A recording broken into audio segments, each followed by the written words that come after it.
She had a lot of points going into the stage. I think today she's got something to prove. She does have something to prove indeed. Okay, so we want to tell you a little bit more about this event that is going on here. And I think it's important as we get ready to kick things off here that people have a sense of what has happened thus far. Now, as you look down the line, you see all of these riders who have brought themselves here. Of course, 10 riders on course here.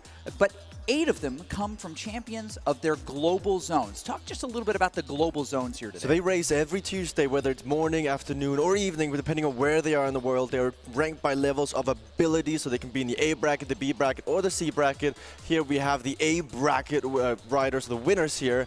And as fans are watching, you can cheer from home, and you can actually grow the prize pool. So if you appreciate the effort being put out here, you can cheer on a specific rider and either give them money or give the entire prize pool money. Chris? Oh my goodness, yes, the prize pool will be a big deal today. $10,000 to the winner of this. And we saw in the men's race just a little bit ago, which we'll give you a little bit more of that later. A $10,000 went to Leonid Vujasin, and he was amazing. But he had to work harder, he said, than any other race that he's ever done. And I think that the women will probably say the same thing here. Now, not that long ago, in fact, yesterday, we raced the first 2 stages of this 5-stage race. Did we race? Well, no.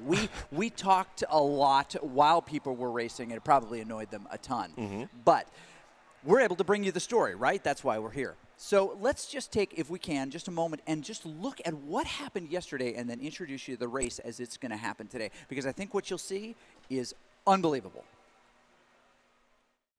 Hello, race fans. This is Chris Haskell, and this is your CVR World Cup Vancouver Women's Race Report for Stage 1 and 2. Oh, my goodness. It was exciting.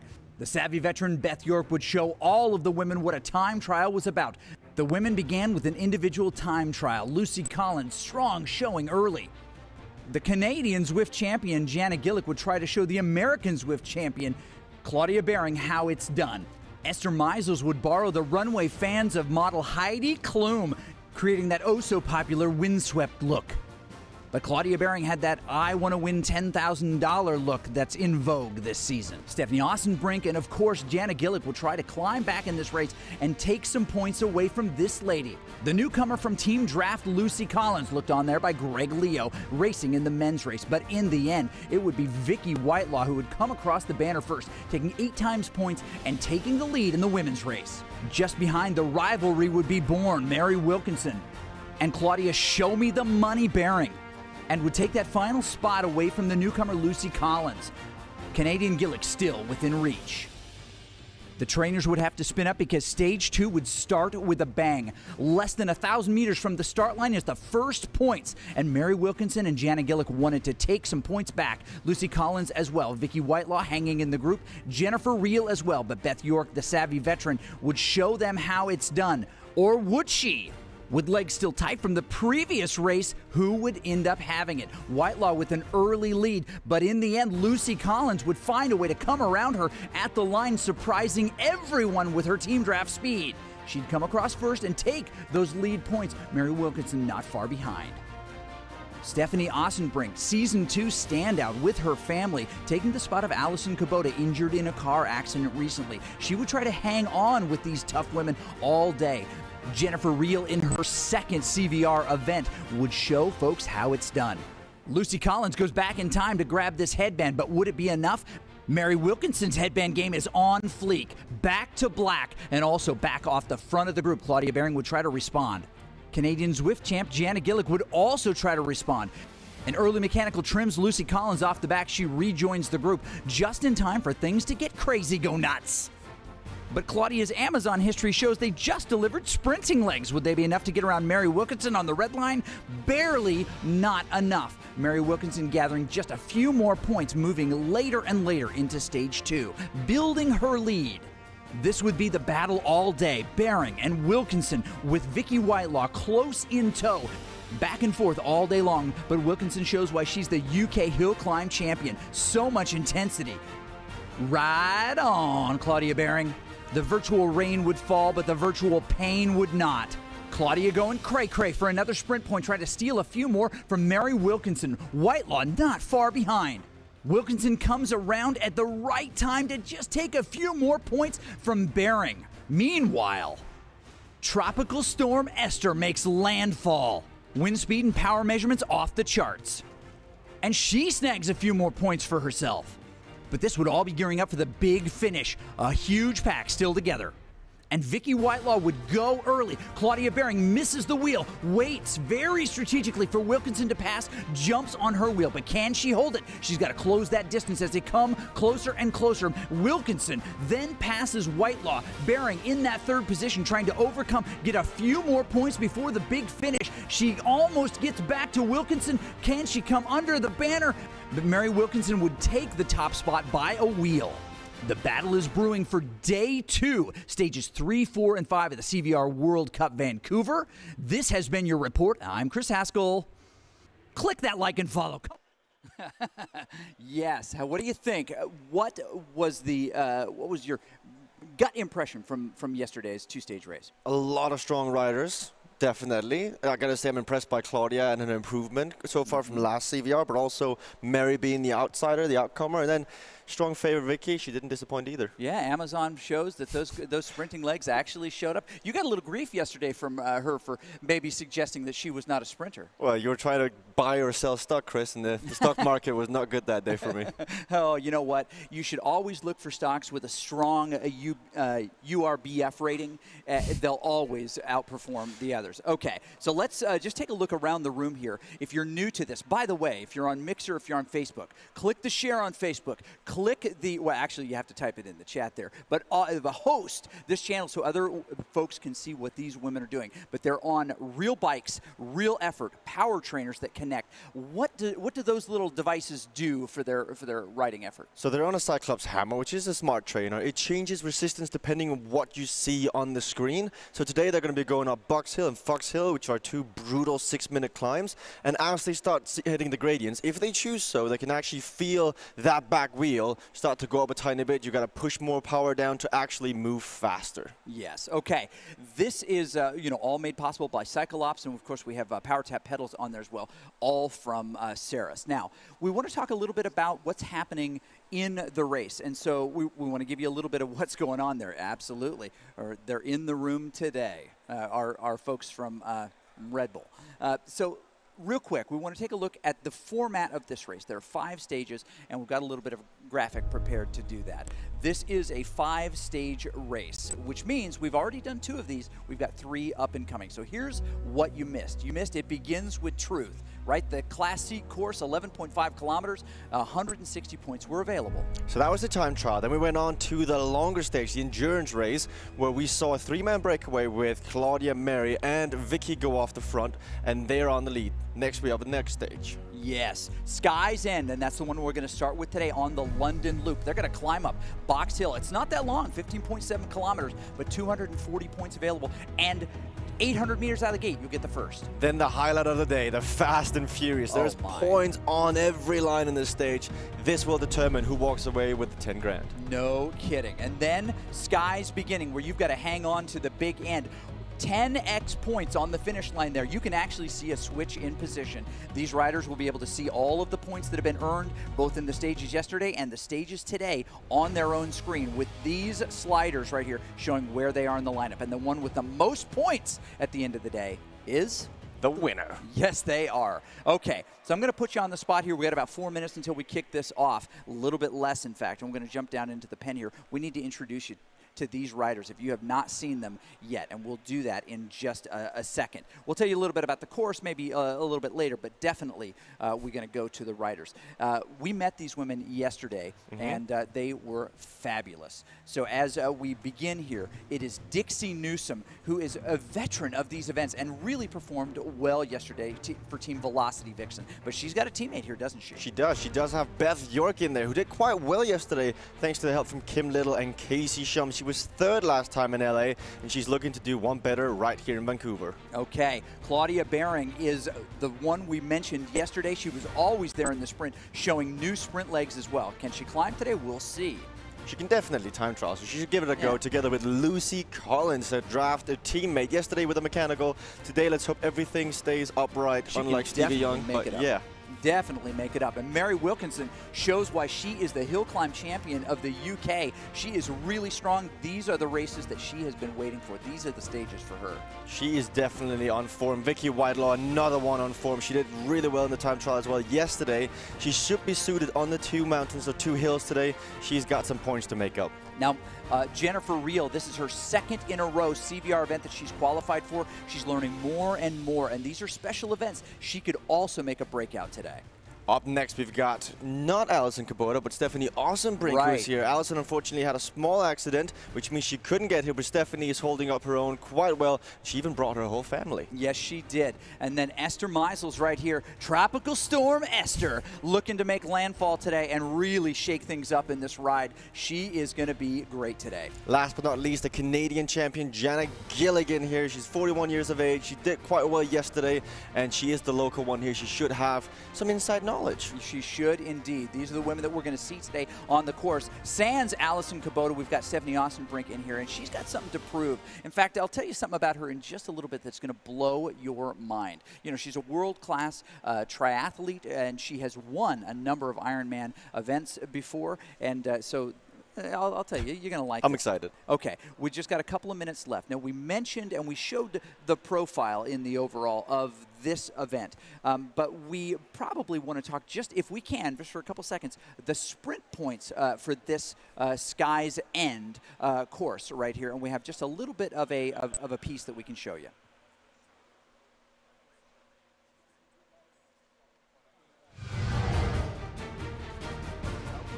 15.7 kilometers, 220 meters. Okay, 1 lap on Sky's End, and they're going to hit this climb. Now, right out of the gates, we've got a sprint point, and we'll show you the card of this maybe a little bit later. We'll show you the cards before they come. A lot of people on the broadcast are asking, how do I know when these are? Well, you could download the Race Bible. There's that one. But definitely we'll show you those as they come up. But there is one like less than a kilometer from the drop of the gate. It's top left corner. You can actually see the countdown in meters until that gate once the race gets going in 30 seconds. There's a lot of points to be made up in all 3 stages today. And, I mean, 10 grand is the ultimate incentive to actually dig yourself that much deeper and see how far can you go into the red. Okay, if you are on Mary Wilkinson's shoulder, what are you telling her before she starts this? Go hard. Go hard? Not from the beginning, no. I would sit in, but when you get to Bucks Hill, give it everything. We saw Lyle Vujasin. He made the gap, and then he stuck with it. I think Mary's biggest competitor is Claudia, and I believe that Mary, if she puts just the right amount of hurt into Claudia, she can break her not only physically, but also mentally.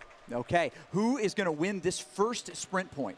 This first sprint, that's an open grab. I think it's going to be Esther Meisels who's going to make this one up. She messed it up yesterday, but today she will not. Vicky Whitelaw, Dixie Newsom kicking it into high gear. Beth York, really high watts, trying to stay at the front of this. But Esther, the one you mentioned just a moment ago, in a great position as well. They're going to come. You'll notice less than 400 meters to go before the big 1X. And who's off the front? Lucy Collins trying to make something happen. She's going to be able to see the banner in just a second. But this is a very tricky sprint here because you've got that little downhill, then that little uphill. You can pass somebody if you're in that second position really easy. And of course, Whitelaw and Gillick move to the front. Jennifer Reel showing that everybody in this can do something. Stephanie Asenbrink up there in the front.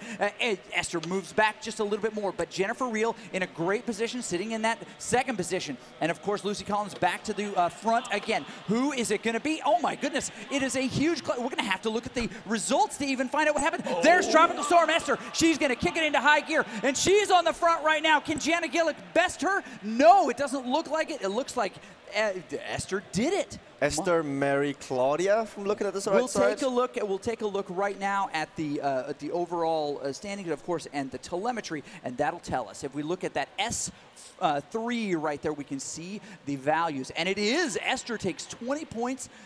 Mary gets that 16. Who ended up with that? That's her. That's the second place position there. And Claudia in third with 13 points. Third. Yes, very, very cool. Hey, you predicted that. That's pretty good stuff right there. here. Well, we'll see how the rest of the stage is going to go. I know Esther was kicking herself yesterday for going out too far. She was having a bit of fun, but I think today she realizes that you got to put fun aside and be having some strategy on your side. Okay, we're going to take a look at the replay real quick and see if we got it right, but I believe that we did. Overhead here, you can see Janet Gillett kind of moving into that spot. Lucy Collins still in a nice spot, but they're so close together. It's so hard to sprint. You see the Canadian flag Look on at the that back. face. Yes. Yes, my goodness. She's got all the fans pointing at her today and all the fans online. Esther Meisels kicks it into high gear as she comes across that line, and we see it from many angles. It was a big bunch sprint. But here's what's interesting. Looking at Vicky Whitelaw, she looked to be about in 5th or 6th position. Janet Gillick even behind her. That's only a difference of maybe 10 points. There are much bigger ones. But when you're looking at the next spot in the lineup, in the payouts, right? Those are important points, aren't they? There are big jumps from 1st to 2nd to 3rd, and even further down to 4th, and that's when they start getting pretty much equal. But looking at that sprint, Vicky Whitelaw, she knows that's not really her game. She has to get to Box Hill and then just time trial everyone out of her wheel. That's what she's waiting for. The times 4, I believe it is, at the top of Box Hill, that's what she's going for. Okay, now we've got something in between here that we're going to have to pay close attention to. So we'll look at the sprint line card for this. This is, of course, stage 3, and if you're following at home with the home game, it's sprint number 2, right? Stage 3.2. You can check it at home. But we want to show this one because this is the line that we are looking very closely to find here. And these riders see it. They know that there's about 3.5 kilometers before this sprint line, but it's a 2X. It's worth more than the previous one. There's Beth York working hard in that group. They're all still together. This is really good stuff. Now, that second sprint line right there it is. It's at the very top of basically the escalators that take you down into the subway, the tube, right? And what's the lead up like into that? It's fast. It's fast. And the thing is continuation is the name of the game when you get to that subway, because not only is the sprint there, but everyone's going to be keeping so much speed into that. If you get dropped on that escalator, the hill is right next to it, and then that's it over. That's what happened to Jonna Grafdal in the men's race earlier. And you saw just Janet Gillick right there over her shoulder. That's what she sees now. We see exactly both of those things. Look at that red at the beginning. That's the start of this race. What's going on there? It's fast. As always, as the gates drops, everybody gets up to speed and holds that speed. Now we're back in again to the greens and the blues. On the left side of your screen, you're going to see the current point standings, by the way. We got Mary in the lead with 339. We got Claudia in 2nd with 312. And Vicky Whitelaw in 3rd place with 294. It could not get much closer coming into the finale today. No, it couldn't. This is a great group of athletes. Stephanie Ossenbrink also having a great start to this race. This is exactly where we would expect her to be. Many times she's taken that top spot in Ironman. We're talking full Ironman, right? Ooh. Yeah, exactly. 116 miles or whatever it is, and then, I mean, after a crazy swim, and then a marathon.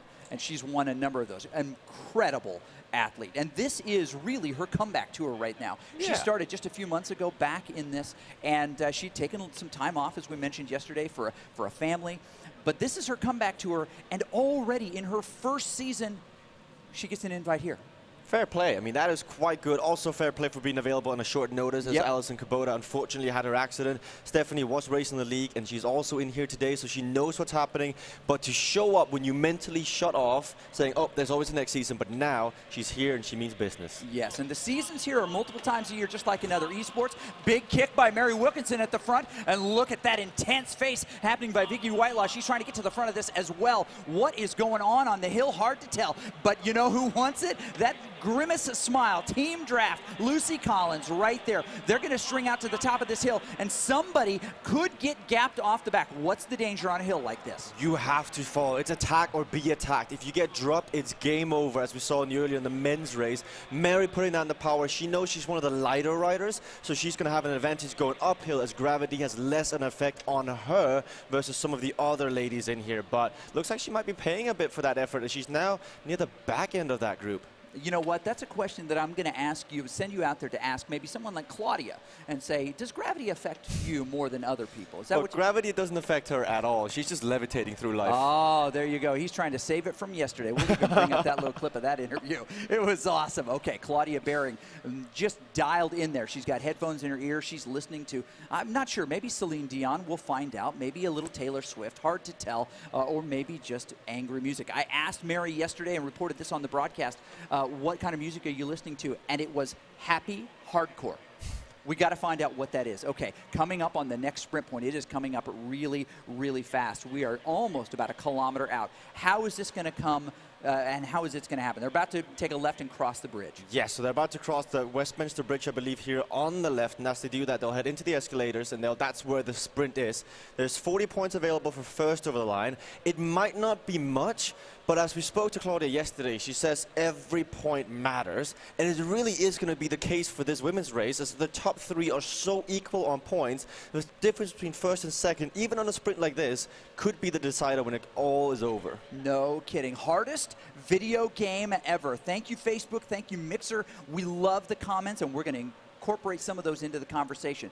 But in 700 meters, we're going to grant some more points here. The Ossenbrink family looking on to see what Stephanie is doing, and she is in a lot of discomfort. She knows what she can do here. Team Ossenbrink supporting her around. Make sure, if you're with us, share this out. Host this channel. Let other people see the incredible work that these women are doing. Okay, Lucy Collins, Mary Wilkinson at the front of this race. They are trying to make sure that they get what they want here. 2x points doesn't seem like an awful lot. 10x at the end of the last stage, but these are meaningful, as we saw in the last race. Okay, 300 meters to go. Beth York drifts to the front here. These could be some points that she could steal. There could be. So the difference between first and second is going to be 8 points here. Even more so if one of the top 3 ladies don't get second place here. Beth York, we can see she's got a bit of an internet issue on the right side. She can't actually see the watts per kilo being thrown out. That could affect her. But here we come into the sprint, Chris. Big right hand coming. We see Claudia Behring. It looks like she's off the front right here. Mary Wilkinson trying to come around her, but Claudia Behring is going to be able to steal those points. Wilkinson cannot get them. Claudia Behring with a big kick again. Boy, Amazon delivers. Those sprint legs are working well for her. Looks like she got the upgrade model. She has been working hard since the last CVR event in LA to really, she's very lean right now. And her legs, as we mentioned yesterday, are bigger than yours. I saw you with shorts on the other day, and I was like, Jesper, are you riding a chicken?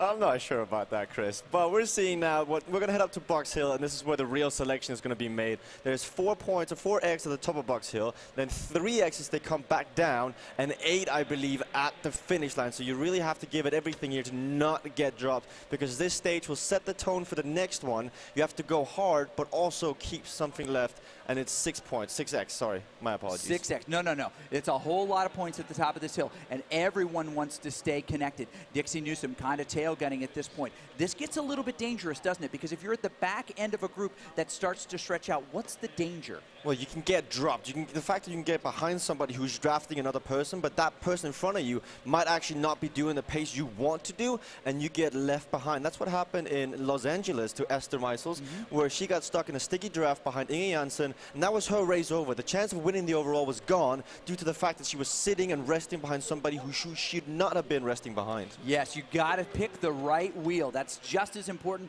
as being strong. And if you're new to this, if you've never seen this video game before, hardest video game ever, there is drafting, and that gives you a little bit of an advantage. And if you have to do all the work yourself to catch up to somebody, right, you don't have the aerodynamic advantage. There's nothing you can do. Look at these teammates here for Janet Gillick. Unbelievable show of support. Not only did they come down to cheer her on, they said, we're kitting up. And that's a big commitment, because this is not a warm room. I love the 2 ladies on the left there debating the strategy on the screen, saying, oh, she's going hard, she's not going hard enough. There was even a small smile being let out there thinking, I'm not the one doing the effort. I can have fun. I can drink a Red Bull. Exactly. And she gets out of the saddle because she wants to stay in this group. And this is the danger. This is the spot where it could all split apart, and likely will. You want to be on the right side of that split. You do not want to be, you don't want to be dropped like a sophomore girlfriend. You don't want to be dropped like third period French. But it's happening right now to Janet Gillick. Unfortunately, she's going down like the Titanic right now. Too soon? Where do you keep all those references? I know you've got your notebook, but I mean, there must be so much storage up there in Dr. Chris Haskell's brain. You don't want to know what's going on up in my brain, but you know what's going on in Mary Wilkinson's brain? She's at the front of this, and she says, we'll see who can come with me. Interesting little gap between her and Claudia Behring. We may have missed the kick where that happened, but you can see. Look at Scott. Scott Cunningham is changing the music playlist for Claudia as she's riding the bike. That's right. We're going to take the Celine Dion off, and we're going to bring a little ace of base. All that she wants is to catch up with Mary Wilkinson at the top of this. Vicky Whitelaw still chasing as well. My goodness, that is a gap up the hill. Now you got to jump on right now with Lucy Collins. She's going to cover that gap. You have a teammate, a de facto teammate, a real-life teammate, and a hill teammate that's going to help you. And Lucy Collins is waiting for her to help her get up that hill. Amazing teamwork by Team Draft today. We've seen a bunch of it. Scott Cunningham has already been in this position earlier today as he was helping Greg Leo, so he knows exactly what needs to be done here and what maybe should be improved as he felt this effort, as he was the domestique on the front. If you are Claudia Baron right now, you're probably not going to get back to the two front racers, but that's not your race. If you're Claudia, limit your losses, continue getting third place points, and then going into the next stage with even more energy. That's where you make the difference. Yes, and she is trying to pull her back. They're working together here. They are going to be able to get some of these points, but maybe not all of these points. Now, can Mary Wilkinson and Vicky Whitelaw hold on to this? We mentioned coming in, the hill climb champ is Wilkinson, without a doubt. This stage and the last stage will include big climbs like this where she can do what she does well. She was unable to take the sprint points away from Claudia Baring, but that's part of the game, right? It's not who has the best time. It's not who finishes first. It's who has the most points. So as we get to the top of this, it's only a 6X. What is the change, if there is any, in Claudia Baring's approach if Wilkinson gets all those points?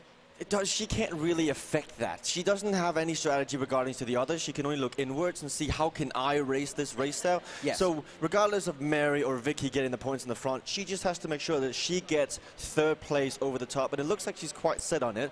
But as we see, Vicky and Mary, they are just that much stronger on continued effort. And they're going to get a lot of points in this.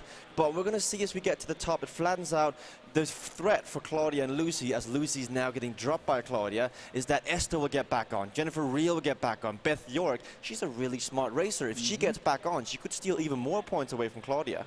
Yes, and right now, Esther is trying to catch on with Jennifer Reel. Only 7 seconds up. She can see her in her just sights right up there, getting a nice little ride on. That's one of the benefits of the game. Bauman, indeed, who's in the chat right now. So here's what we're trying to figure out. This is a brand new race format. How is it different than a traditional Zwift race here or online cycling race? A traditional Zwift race has one finish line, and that's at the end of the race. This race has got 8, 10 finish lines throughout the race. You got to sprint for every single one of them, as England Red gives another ride on as well to Jennifer Reel. All of these point lines are miniature finish lines, and if you don't go for them, it's race over. So in normal Zwift race, you sit in, you wait for the finish, and then you go for it. Here, you do not have an option. You don't have that luxury. You have to react every kilometer and a half to try and get the X4s, the X6s, and even the X10s on the finish line of the last race. Right, so there's a core points available, and the multipliers show how important or how valuable each of these different stages are. So there's a strategery, if you will. The part of the meta, part of the strat is to decide which one of those that you think you can get. Correct. And they're also directly, they correspond to the effort you have to produce to actually get the points. So this is an X4 at the very top of Box Hill, and it's X4 because it's really, really, really difficult to get there. So it needs to be incentivized to go even stronger for this one, whereas the one at the beginning of the race is most often X1 because that's where everyone can actually go for it. Yes, you know, and we just saw Mary Wilkinson a moment ago. She is the UK hill climb champion, and she is a special athlete. She can put herself in a spot of pain that very few people can. They call her Scary Mary. The men that she rides with call her Scary Mary because she's so strong and she can drop them so easily. I think that the ladies also call her Scary Mary because she could probably also drop them out on course, as she's doing right now to Vicky Whitelaw.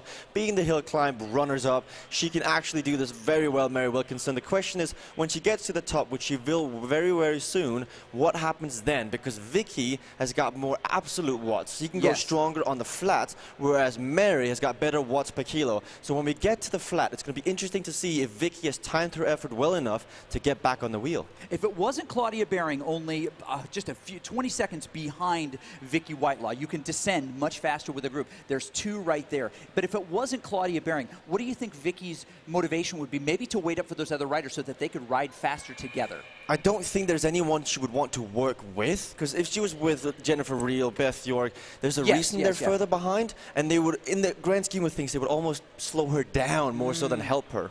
Now, you'd know that you can definitely descend faster. She's about to come up. This is Mary Wilkinson about to crest the top of this hill. She'll come under the banner. She'll take all of those 4x points, which appears to be 80 on her screen right there. And you see another 3,000 meters to the bottom of this hill where she will have the opportunity to take another sprint point. Coming across second, Vicky Whitelaw. She needs these points to try to get over the standings with Claudia Baring, and that's going to help her quite a bit. Now, I would imagine her teammate Lucy Collins will let her teammate have max points up the hill. They're working together at this point. Gianna Gillick trying to get reconnected with Esther, and that is something that's possible. They are back and forth in the standings as well. If you want to know where kind of people are, whenever you see a rider's screen like this, look over to the left side of their game screen, and you'll see that box and whisker plot right there, which shows how many points they currently have and where they are. Now, all of that space available is all of the points they can still earn that are out there, right, as far as max points. That makes it really interesting. Okay, so here's the question to the internet. We're talking to you, Mixer. We're talking to you, Facebook, wherever. Let us know what you think the meta. What is the strat to win this game? And don't give me this garbage, just go faster, just go harder. Which points do you go for? Which do you not? Because there's a lot of question even in this room. What's the right way to do this? We'd love to know your answer, and we may kick your answer around on the air here. So thank you. Yeah, kick that follow around and kick that host or that share around so other people can see what these amazing women like Jennifer Reel are doing. Okay, now on the descent for Esther Meisels. Who does she have to catch here, and can she work with somebody else? Well, you got Jennifer Reel, 17 seconds up. Realistically, the only one she can catch. What she needs to do now is that when the next hill is coming up, because when they crest Bucks Hill, there's actually another kicker, and what you don't realize is that that's actually where the main gap is created, as we see Lucy Collins on it right now. If you hit this hill at 8-9 watts per kilo and sprint into it, you can actually close a 17-second gap quite easily if you've got that punch. Right. I mean, the truth is, and we were talking about Vujasin with cyclocross, one of the most important things to consider in any kind of bike racing is speed. Right?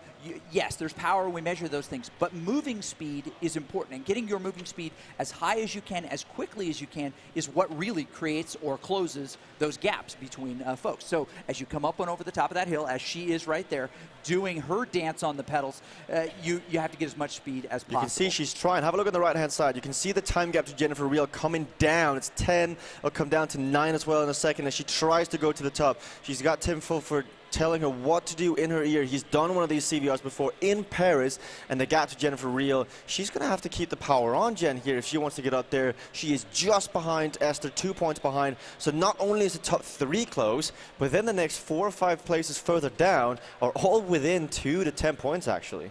You know what? Quentin makes a really good point saying Mary did the right thing, right? If you can get a 10-second gap on the top and keep it to the bottom, basically your Box Hill effort becomes a ×7.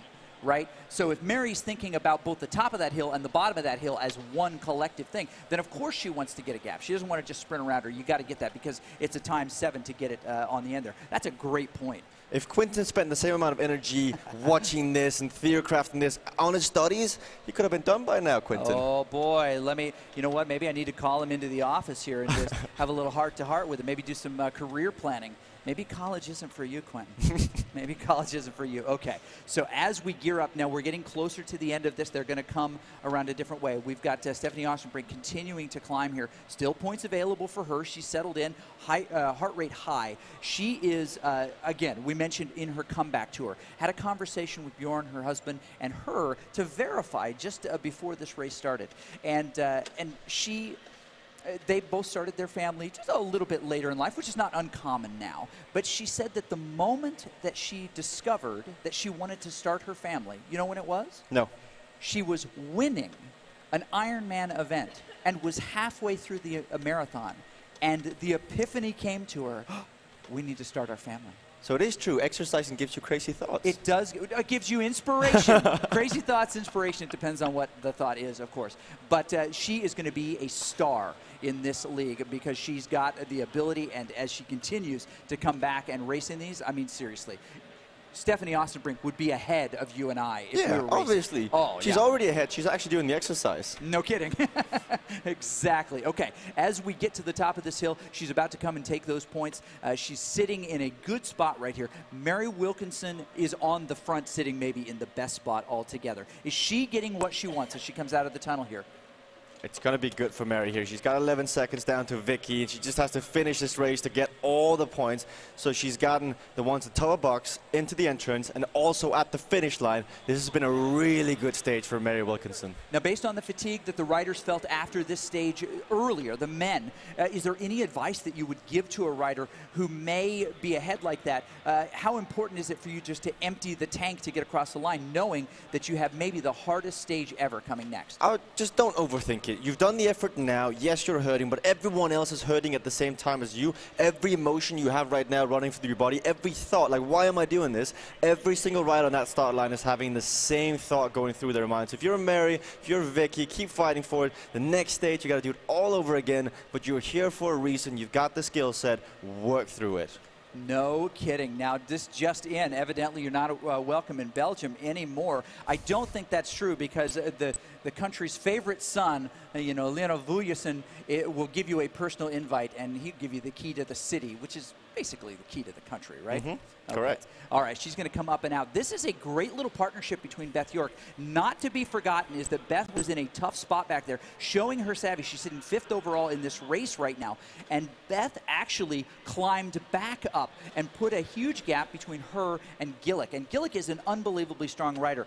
Beth, super savvy. Yeah. She knows how to race. Most incredible thing about this is that Beth York has actually had a small mechanical on the right side of the screen. She cannot see the wattage. She cannot get time gaps or anything. It's like racing outdoors without a radio in your ear. Mm-hmm. She has to race on feel and on what she sees on the screen. And based on that, she's done really well in a race that really isn't suited to her in this race. Yeah, Joachim is right next to her. He raced and got on the podium. He won a stage. He did. He won a stage, got on the podium. An incredible, heroic effort. If you haven't seen it, go back and watch it. But he's in her ear, probably giving her more of those time gaps. Yeah, he's telling her what to do, when to do it. She's got all of Team X behind her. She's well loved across the community. She's doing just well out there. We're focusing on Esther Meisels here. She's going over London Bridge now, coming into the finish.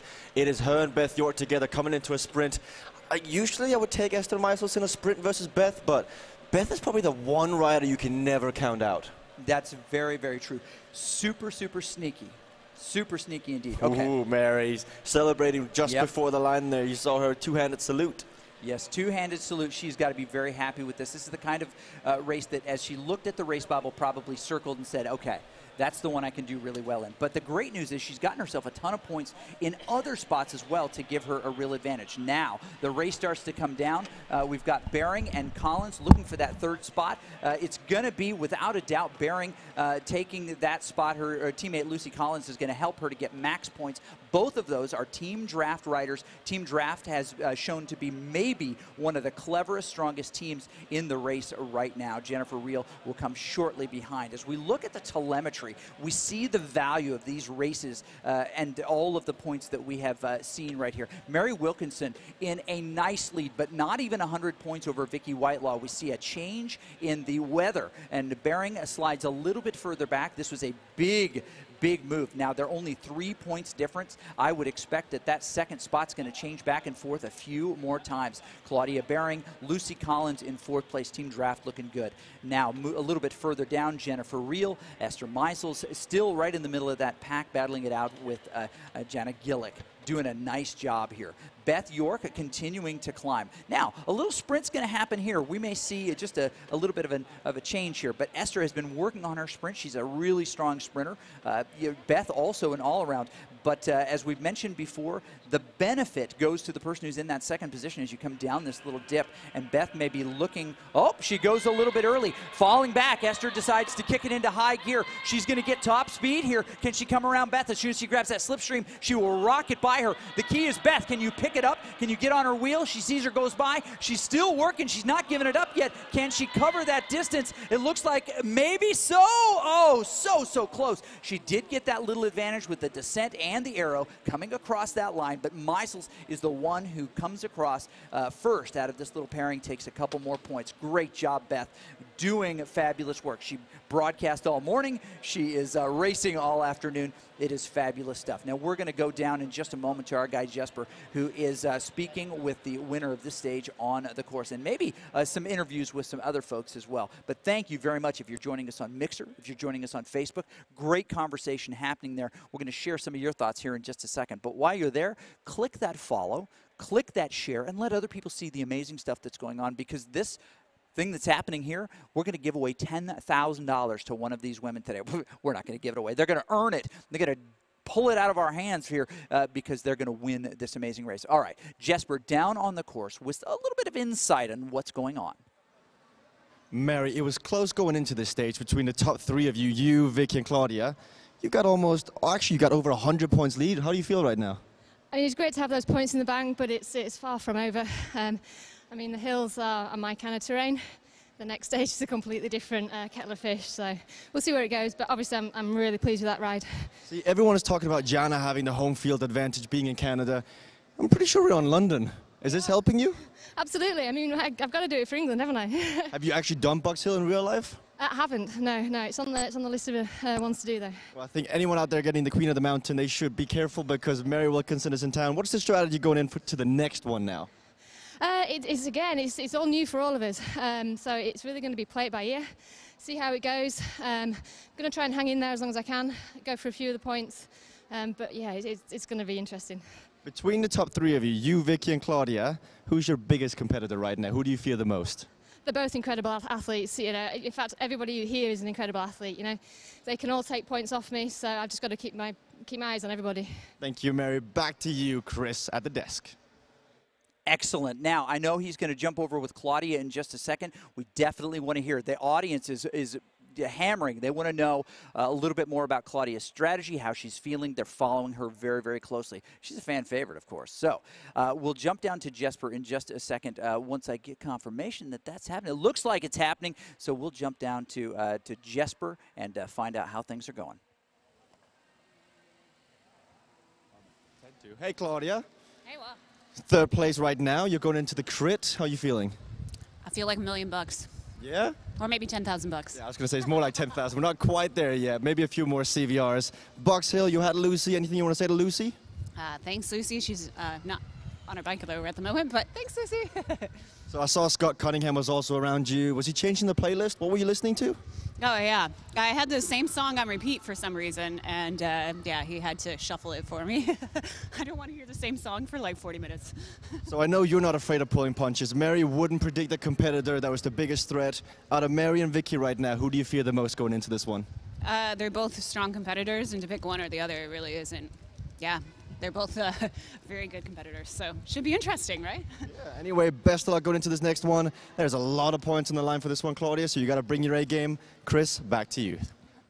Okay, this is really, really exciting stuff. Now, we've got some great questions happening. The internet loves these riders, and they should, because they're doing incredible work. $10,000 about to be given away here in just a second. We've got about 10 minutes before the next stage starts. So we're entertaining some questions from the crowd right here, and we appreciate your involvement in this and your interest in these amazing women. So we'll keep that coming to you. They're going to rest a little bit, and then we're going to see this event, which will blow your mind. In fact, we want to talk you through, if we can, the different sprint points. We've got a little video prepared which will talk about the sprint points of this stage 4. It's called Fast and Furious because it is fast and furious. So what I'd like to do, if we can, is jump to that little explainer which is going to tell you more about what is happening in this one, because you're going to want to pay close attention both to where the points are located and where the lines are, and maybe change this your opinion. So this is the 16.7K Fast and Furious. It's very, very flat, 40 meters, 2 full laps of this, which means we're going to see the same sprint lines a few times. Things like the kite, things like the banner, and also kind of less predictable ones, part of the sprinter's jersey, which is where, you know, sidewalks change a little bit, kind of like we saw yesterday on the flat. But it's almost completely pancake flat, except for that little puncher that comes up the hill. 10-point lines, 800 points available, Jesper, and that is a whole lot. We could see this thing flip.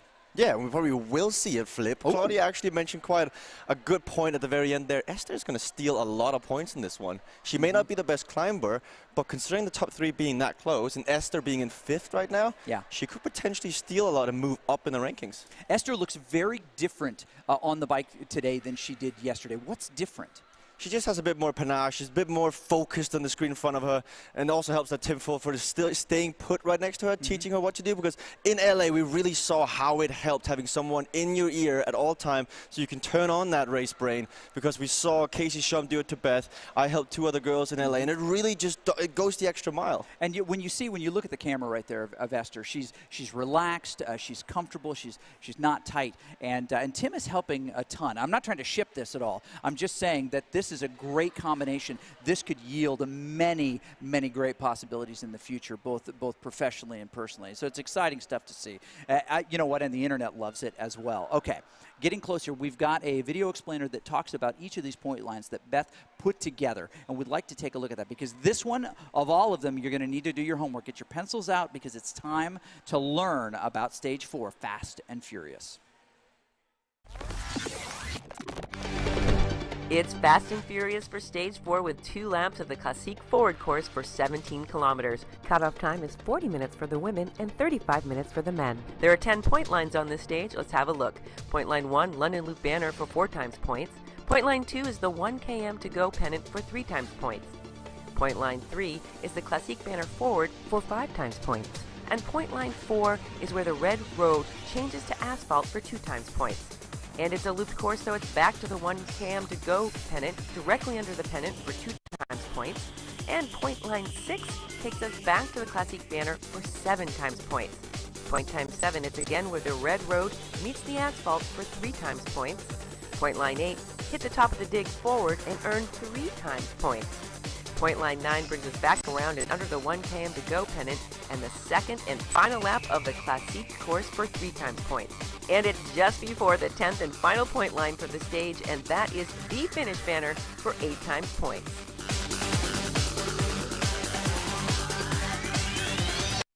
All right, which are the most important of these sprint lines? The first and the last. The first and the last. Okay, why is that? So the first one will set the tone. If you're not out there, you won't be out there for the rest of the stage. And the last one, there's so many points on the line here. That's the one you want to get to. But when you get there, it's a mental battle, because you'll have nothing left in the legs. And it's basically you telling your legs to shut up and just get on with it. Now, in the last race, the men's race, we saw an unbelievable finish, right? Yeah. But also, within the middle of this race, we saw Joachim Ploumers get away from Greg Leo, and it was the difference in that battle. It moved him into the podium ultimately. But I think the story should be told on that one. What happened was Stevie Young put down too much power, so he fell off the bike, and Greg Leo, being the only person behind him, yelled out neutral, hoping everybody would slow up and wait for Steve Young to get back. Maybe due to the language barrier with Joachim a tiny bit, he didn't quite understand it. Anyway, he took his chance, he saw everyone else slow down, and when you're in the racing mode and you see the pace go down, you go for it. It worked out for Joachim. He won the stage. He actually finished third, thanks to that victory. Yes, thanks to that victory. And yes, that as this continues to develop, it's so interesting because you know, there are these unwritten rules, right, that those of us do racing know, and that is something that you do in some circumstances, but not all. It's not like it's actually in a rule book anywhere. It's just kind of what's the culture. It's not a law. It's not a rule. It's a suggestion. You choose to listen to it or not. And the culture here is still developing. You know, an event like that will hope to shape the kind of the way that people feel. And Greg did the same type of thing that I would when you notice there's a rider with that something crazy happened to, right? And you as a Il Patron can actually influence what's happening in the peloton. That's funny, because I would have done the same what Joachim did. Did you really? I would have done that. Okay. Yeah, money on the line, fame on the line. His only shot of going up on the podium was attacking away.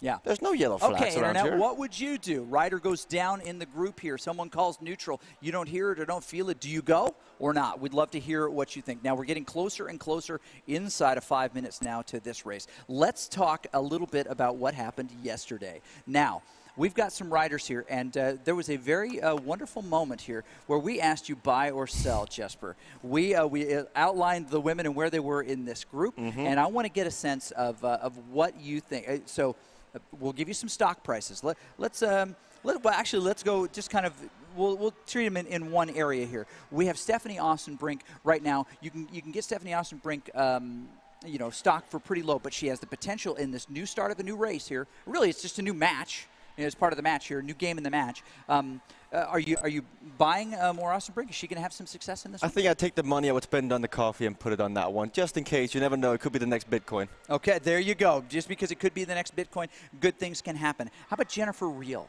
She looks good. Yeah, got to get more on that. Always fearless, not only in the team, but also in the mind. Okay, what about Esther? How big are you going to, how much of your portfolio is going to be Esther Meisels today?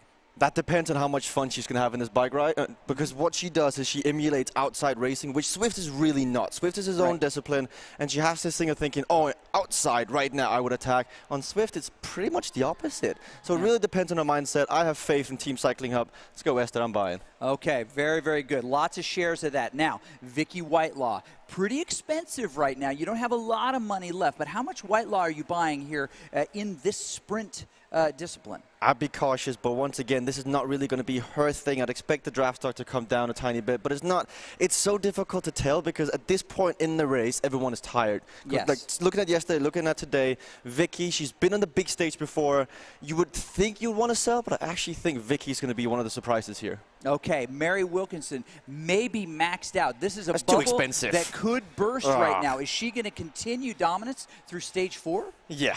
And the thing is, it's too much of a risk versus reward. You want to see how much money you're putting in versus how much money you're getting back. Okay. Mary right now in the driver's seat. Okay. Now, Claudia Behring, also quite a bit more expensive. Yesterday, you said you would sell that with an opportunity to buy it back in the next stage. What are you going to do this time? I'm just going to shut my mouth and just see where the race goes. Oh, you got to commit. Claudia nods her head and says, yes, you need an opinion. What's your faith in Claudia to come through in stage 4? She looks good. I think seeing what she's done so far, I think going into this stage, this is where she either makes or breaks the race, because going up Fox Hill, she will get dropped again by Vicky and Mary. So if she wants to win it, this is the stage she has to get as many points as possible. And I think, looking at her sprint, she's got it. You know what? And she is URBF certified, which means she's going to come competitive every single time. Who's going to release the Kraken? Who's going to be the Honey Badger? Who? Maybe this guy could be hot garbage at the end. Oh. We've got a minute and a half left. And as we get ready for this, I think it's important that we pull up the card, the visual card for stage 4.1, which is the first sprint. People need to know where this is because it is super fast out of the gates. And we've got just a second to take a look at it. So I think we will. This card right now shows you that the Prudential Kite right there, the big old bridge-style banner there is the spot that they're going to aim for, and there's 4x points on this. That's a lot of points right out of the gate right here. The thing is, though, you got to be composed and ready for it because what we saw yesterday with Esther is the same sprint, different multiplier, but she went too early, too hard. So I think for this one, you have to sit in, and watch for somebody else to go and then jump on the wheel. This is the third time we will have done this sprint, and who won it the first 2 times? No, it was Mary, I believe. No. Vicky? No.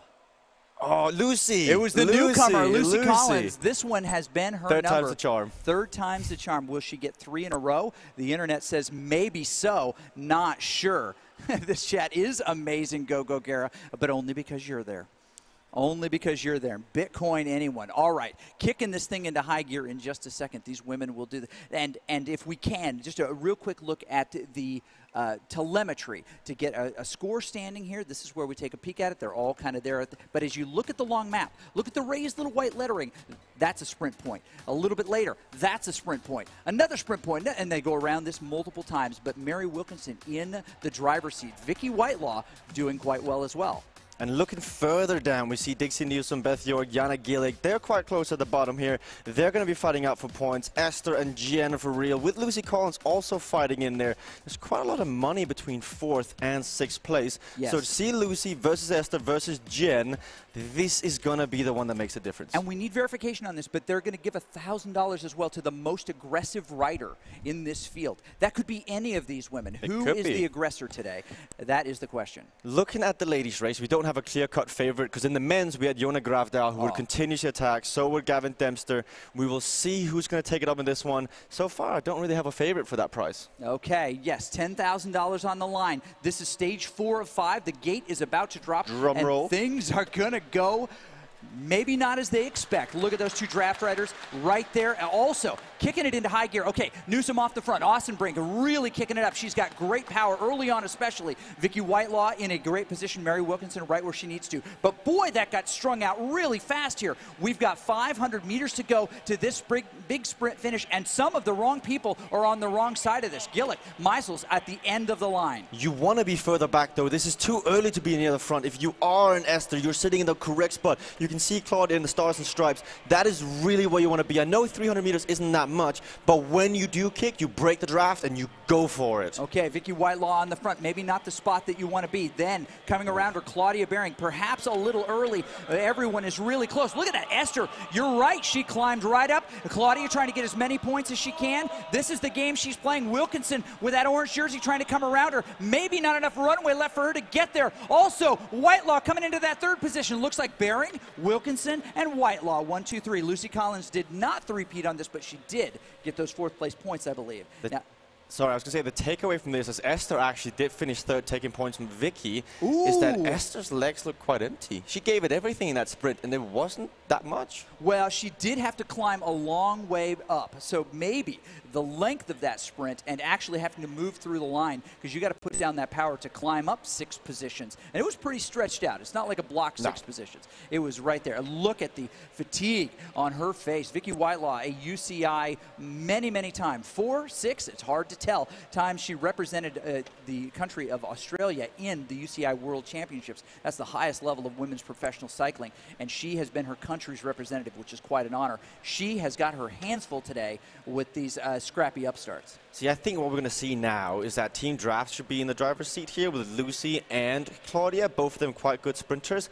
And even, like, Lucy has got an engine on her. I think if you're Draft, you try to send either one or the other up the road. I know it's a risky strategy, but that's the only way you can guarantee Mary not taking all the points at the line. It's one strategy. It may not be the best strategy, but you got to do something, as Mary looks quite good. Yes, she does. Now, here is the course as it's coming up. We've got a little distance before this next sprint, but they are going to go up a little hill before they hit the Strand, right? Trafalgar Square in that area. That's often where it kind of gets crazy. The last 2 times we've been up this, who has been the instigator? Well, you're asking me all the wrong questions. I'm Mary. looking at the power instead of who's the instigator. I know, Mary's strong. That is the only hill on this circuit, on the Classics course. Mary's in the lead now with less than 100 points as Claudia is clawing her way back into this one. You can see on the top left that there's less than 3 kilometers to go till the next one, and it's X3. Every sprint matters. Every time it just saps your legs like a laser gun. This is going to hurt. No kidding. It really, really is. Now, these women actually surprisingly well known. Not surprisingly, because we know how important the CVR is, Janet Gillick and her team all right there. They are rooting her on, trying to get her back in the group right here. She could still do some damage in this race. But Eugene Chan, a really strong racer, shared a story here online that it's worth pointing out here. He said, I walked around Sea Otter with my friends. When Esther walked her bike past in the other direction, I blurted out reactively, that's Esther Meisels. And she heard it and asked how I knew her. And he sheepishly said, I watch her on CVR online. Hey, we all do. Exactly. She's well known, she's famous, and these women are redefining what professional cycling is all about. Look at that smile from Esther a second ago. She knows. She knows, exactly. And she knows that she wants to steal a few more of these points. Claudia Baring with her newfound sprint legs, showing that she can change. She's undergoing an evolution here as a cyclist and doing a nice job at that. She's got a very intent look on her face. She's concerned. She wants to make sure she's always in the right spot doing what she needs to do. So many sprint points in this, Jesper. What is going through the mind of the riders in this one? Don't get dropped. Don't get dropped. Please do not get dropped. But looking at the pace of this group, they're sitting around 3 watts per kilo. Most of these ladies are like, they can do 4.5 to 5 almost. So the pace is quite neutral at the moment. And all it takes is one rider, one lady to take it up at the front to try and break this up. And I think we could see a solo breakaway. We could see a solo breakaway, but I got to believe that with as many points on the line, these folks are going to chew that time back. Beth is going to work for Dixie in any way that she can, right? Lucy is going to continue to work for Claudia in any way that she can. So if it's one of those up the field, right, you know, up the course, then maybe so. Maybe they'll relax a little bit. But my guess is that no one's going to let Mary walk away with this. There's still too many points. It's still in the balance. $10,000 could go to any of these other women just as easily as it could go to Mary Wilkinson. Now they're going to hit this hill, starting to ramp up. We hear it in the room here. Lots of cheering. It looks to me like Gillick is just about to close the gap to this group, and she's going to climb back on, and they're celebrating that fact. She got dropped at that last sprint point, which can happen, right? Which can happen. I just wonder, it must be quite awkward to all come in wearing the matching clothes, not coordinating what you wear to a CVR event. Happens to the best, right? Right. I mean, they did. They just got up this morning and thought, should I wear regular clothes or should I wear my kit? There they are. And you know what? We got to tell that boy you don't have to have your helmet on inside. Maybe he falls over. They're trying to get a, oh, we've got a big kick here by Esther Meisels, maybe trying to get away. They're coming up the hill here, coming up to Trafalgar Square. They're going to hang a right hand onto the Strand, and they're trying to maybe break this up. Who's at the front? Lucy Collins at the front. That's interesting. It was Mary Wilkinson last time as the instigator, but with a most aggressive rider. Yeah, that is a really, it's like a really stepmaster. No kidding. That is a big, I mean, what are we going to call that? Kibe started this whole thing, but everyone's got their own version of it. It's like a Fortnite dance. What's it called? The Lucy Slide, I believe it was called? The Lucy Slide. You can unlock the Lucy Slide in your latest version of the game. Actually, not really. You have to do it in real life. Okay, they're starting to relax a little bit. Is there any wreckage off the back of this thing? Janet Gillick still trying to get on. It looks like they hit that hill about the time that she rejoined, and that is the worst time for the group to surge. Yeah, and Dixie Newson also at the back of this group, it looks like. Austin Brink has also been dropped. The next sprint point is going to be that 1 kilometer to go kite. Who is it going to be? There's 3 times the points on there, so there's 60 points up for grabs. It's going to be interesting to see who's got the kick. So far, Vicky has lost quite a few points every time there's been a sprint forward and not a climb. She just has to keep minimizing her losses and then go all out on Fox Hill, which is the next stage. But our eyes are going to be on Mary and Claudia for this next one. No kidding. Okay, here they're coming around, and this is when it's going to get, you see it, 250 meters to go. They unload right now. At the front, Beth York, what is going on? She's really instigating right now. Esther trying to get up there in the front as well. As we see it from Beth's point of view, we see that a few other folks are coming around, including Lucy Collins, including Mary Wilkinson trying to get off the front of that. Claudia Baring currently sitting in 4th. She may, she doesn't come around and get, you see the stars and stripes on her back? She ended up with 4th in that position there. This is not as valuable a sprint, but it is valuable nonetheless. Now, Claudia didn't get as many points as she wanted, and Mary got a lot. That's going to make it harder and harder for her to climb up, isn't it? Even worse, Lucy Collins stole points from Claudia. That's not going to be good on the team bus. No, it is not going to be good on the team bus. But my guess, when you get in a sprint like that, you're not paying that close attention, are you? Well, you kind of have to. With that much money on the line and that few sprint points in this race, actually, if you are Lucy, I know you're fighting for your 4th spot right now, but you're ahead of Esther. All you have to do is be 1 spot ahead every time. The points matter more for Claudia. You're right. Here's maybe what happened, right? Lucy is trying to pull it back. She's not as concerned, or she's trying to pull her teammate back to a launching position. In the end, Claudia can't come around her or doesn't come around her. And here we go. The next big sprint right after. Lucy getting out of the saddle, trying to steal some more points. Everybody goes hard right here. And the line is just in front of us. We're going to show you in just a second. There it is right there. Mary Wilkinson, Vicky Whitelaw in that position. Coming back. Claudia coming back. Can she do it? Yes, she comes in front. Claudia Baring steals those points from Mary Wilkinson. It is back and forth and back and forth. Fast and furious. That look on her face tells you she is working as hard as she can. You got to pay close attention. Lucy Collins comes to shepherd her teammate. Vicky Whitelaw still essentially on the front right here. Beth York not far behind. This is what we saw just a moment. Actually, let's give you this replay one more time to describe how important this sucker is. If we've got it, we'll bring it to you in just a second. But this was a really big and important sprint here at the end. Okay, here's what we've got. You can see Claudia, she comes from way back, and the acceleration, the kick, the speed, the maximum velocity she gets to, it's just that much higher than the rest. That was pure anger she was riding on there. She wanted that one so badly, and she got it, Chris. She did get it. Any wreckage off the back of this Janet Gillick, now 48 seconds back, when you have these multiple surges like this, and it's happened to me in crits before, it's probably happened to you in races too. They're not paying attention to you. You're trying to just, steady it back, but they get these moments of rest, moments of sprint, and the group just goes faster. They just do. The story, though, so far is that despite winning the sprint for Claudia, Mary's always 2nd place. And despite for Mary winning the sprints, Claudia's always there on the podium as well. So the gap is not really going in either direction right now. It's stabilizing near the middle, and that is favoring Mary as the last stage. The stage after this is another hilly stage. So Claudia's got to get a little bit more aggressive here and steal a few more of these points. But what she needs more than that is maybe Lucy Collins to take that second spot as often as she can. You want a gap interval between you and the person you're, so that you get more points, not just slightly more, but incrementally more. So hopefully that is going to happen. Beth York kind of setting the tempo on the front here. She is, and often you do this. You'll drift to the front, and you're like, and I do this on hills from time to time in races or groups. I would rather have my pace, right? Rather than respond to everybody else's pace, I want my own pace. So I'll get on the front so I can have my pace. 500 meters to go to the next sprint. I believe this is X2 coming up now again, Chris.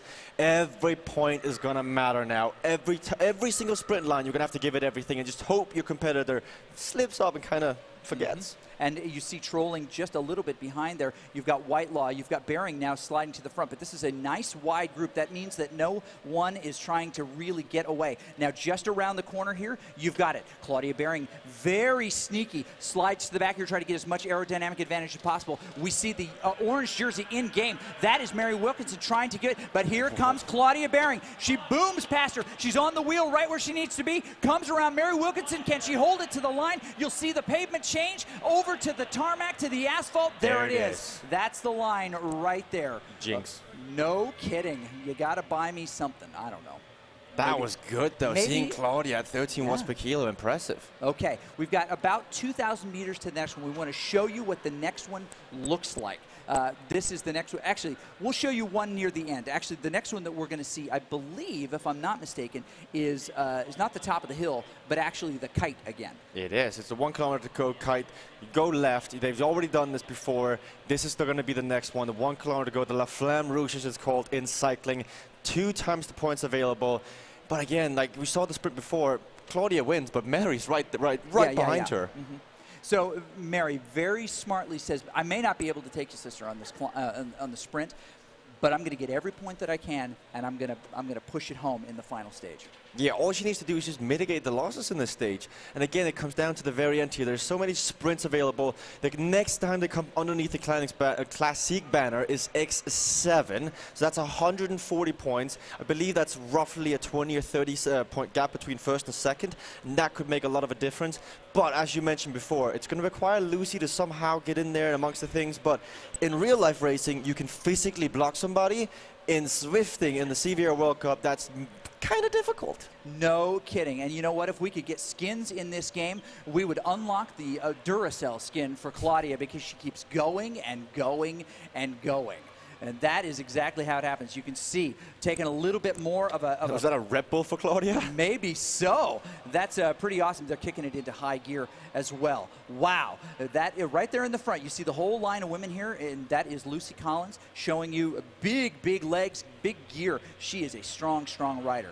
The thing about indoor Swifting as well, indoor racing, is that aerodynamics, form doesn't matter as much. As we saw with the Akeba Shuffle, it may not be pretty, but it's really effective. Looking at Lucy Collins, it's not the most stylish and appropriate way of riding your bike, I guess, if you're racing outdoors. But indoors, it's so powerful for Lucy. This is how she transfers powers from the body down through the legs and into the pedals. No kidding. Beth York comes to the front again, sets her own pace. She is a savvy rider, doing a great job. Her family watching her at home right now on the east coast of the U.S. Very proud of Beth York.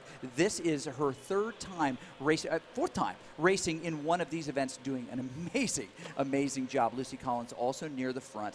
Now, what is going to happen as they hit the strand here and things start to take off? I was going to say, it's worth mentioning that Beth York actually qualifies for these events. Yes. She doesn't just show up as talent and says, I want that bike. No, she races for 8 weeks and says, I've earned that bike. I'm getting on that one, as we're coming up to the 1K to go. Kite, and Esther was the big talking point going into this, but I think her legs are just zapped. She doesn't have to have much left in those legs. Well, she's also racing against world-class folks, so what you want to do may not be as important as what you can do. I think we need to put her into a Swift training camp. She needs to learn how to race on Swift versus outside, because outside, she's one of the best in the US of racing crits and road races, but on Swift, she's still got a bit to learn. Yeah, a little bit to learn. You're right. You're right. Maybe training camp would do it. She may be a great nominee for some of the upcoming events. But yes, a very talented rider, very strong rider. But you learn a little bit more because this is a game, right? It's a game space, and this is different. The meta of this is different than the meta outside. Okay, the strat coming into this. No one has jumped out. This doesn't have a ton of points attached to it, but it has some. Jana Gillett trying to get back in. They're going to round this corner, and things are going to kick it into high gear. We see them pedaling very, very fast, trying to make this happen. Only 150 meters to go. Claudia with a big jump, waiting for someone else to mow. But look, Mary Wilkinson a little bit further back. Beth York just slides a little bit. Lucy Collins going to take that second position. Hopefully, can she hang on to it? If she does, she gives her teammate even a better chance. Lucy Collins right behind her. And look at that, Mary Wilkinson in third place. Now, we're getting ready almost immediately here. We need to jump to this front group because here comes another sprint right away. Mary Wilkinson knows that that's a 7X. Maybe she was being savvy trying to make it happen there, but they're going to come around the corner onto the red tarmac in front of the Palace. Is there any chance that Claudia Behring's going to be able to recover? Oh, she needs to jump now. She needs to jump now to get to the front. She just gained 18 points, but that could be neutralized if Mary Wilkinson, she played this one with Vicky. This is the breakaway we were talking about. That could stick. Does Claudia have the jump? Lucy's gone, Chris. Here we go. This is the banner. No kidding. Okay. Behring trying to get into that third position. She's a second behind Wilkinson. As we look at Whitelaw, she's really closing that gap, but Wilkinson has proven to be the bigger sprinter on these. Coming up ahead, we've got Claudia Behring. She's already in the red numbers trying to climb back up. This is Lucy Collins, but she's not contesting. There's Claudia Behring. We like to see her. She has to win this one. Can she get on this? She's trying to help her out. Lucy Collins trying to get her up there. She's not going to let her pass too much there. Can she get there? Trying to help her teammate. Oh, maybe accidental here. Lucy Collins finds herself getting the points that her teammate needed, flipping and actually damaging the lead that she was trying to get before. Lucy Collins trying to help her teammate. This is when it gets just chaotic. This is fast. This is furious. What just happened? Claudia gained 18 points in the initial sprint to the banner, but then she proceeded to lose 48 points at the finish line. So it's a grand net total of a negative 30, I believe. That's not going to be good. No, it's not. Now, they've got a 3X, a little opportunity to redeem themselves, and it's coming really fast. Look at that. Lucy Collins helping out her teammate. Mary Wilkinson will fall in that. What I've noticed about Mary is that she's got a really high power surge, but it doesn't come as quickly as it does for Claudia. She's got more snap. Been dropped, Chris. Do you see this? 2 seconds back. We have a 3-man group, 2 draft girls and Mary up there. If you're Lucy and Claudia, this is where you put down the power and get rid of Vicky Whitelaw once and forever. Yes, yes. You remove her from, and just take it 1v1 at this point. Vicky's going to do great on the next stage, but she's not going to be able to recover if they can drop her right now. Now, Lucy Collins on the front of that. She's got to get Mary Wilkinson, but now it looks like Claudia Behring drifting back into the group. Are they letting Lucy go? No, she's rejoined the group proper right there. It's worth mentioning that we talk so much about teammates. We got 2 physical teammates in this race together, Claudia Behring and Lucy Collins in Team Draft. But looking over at Vicky Whitelaw, she's got the 2 innovation members that she's actually in the team with, Steve Young and James Phillip, teaching her what to do. You can see on the screen there, that is the man who fell off his bike in an indoor race, Steve Young. He is telling her what to do and when to do it, basically acting as a coach. Yes, he was involved in today's crash. Thankfully, it was a solo. It was an isolated crash. We don't line them up so they would all fall down together. Okay, inside of 500 meters to go. Vicky Whitelaw kicking it up. We've got a big point line coming very, very soon, and it's coming fast. 500 meters to go. Who is in the best position? It's got to be Mary. Look at this. On the back of the group, she's in the position she wants. She's on Claudia's wheel. She's got over 100 points in the lead now. With 450 meters to the next sprint, I think Mary is going to extend her lead. Oh, yeah. And if you are Claudia Behring, the time is now?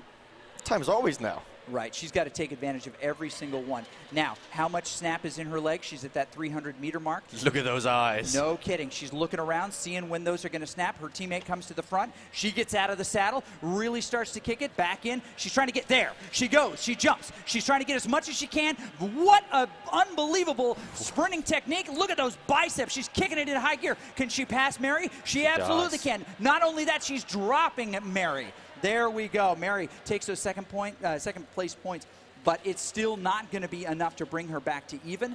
It closes it inside of 100 points difference between the two. But I mean, if a look could kill right now, Chris, that right there, that would just slay everyone. Kidding. That is some confidence, too. She knows she can out-sprint her here. she definitely needs this next one. Now, if we can get the card real quick, this penultimate one, everyone needs to know where this line is. It's at the top of this hill, and it really favors Mary, doesn't it? It does, but also you got to continue, because once you get to the top of the hill, the finish line, I believe, is X8, and that's going to make a massive difference. So maybe you're going to have to learn from your mistakes so far and adjust on that, because this may favor Mary, but if Mary goes for this one, someone else could just counterattack over the top and go for the big X8. That's right. Maybe you give up the X3 to get the X8. Okay, back to the race. The top of the dig is the next target, and we're about to get there.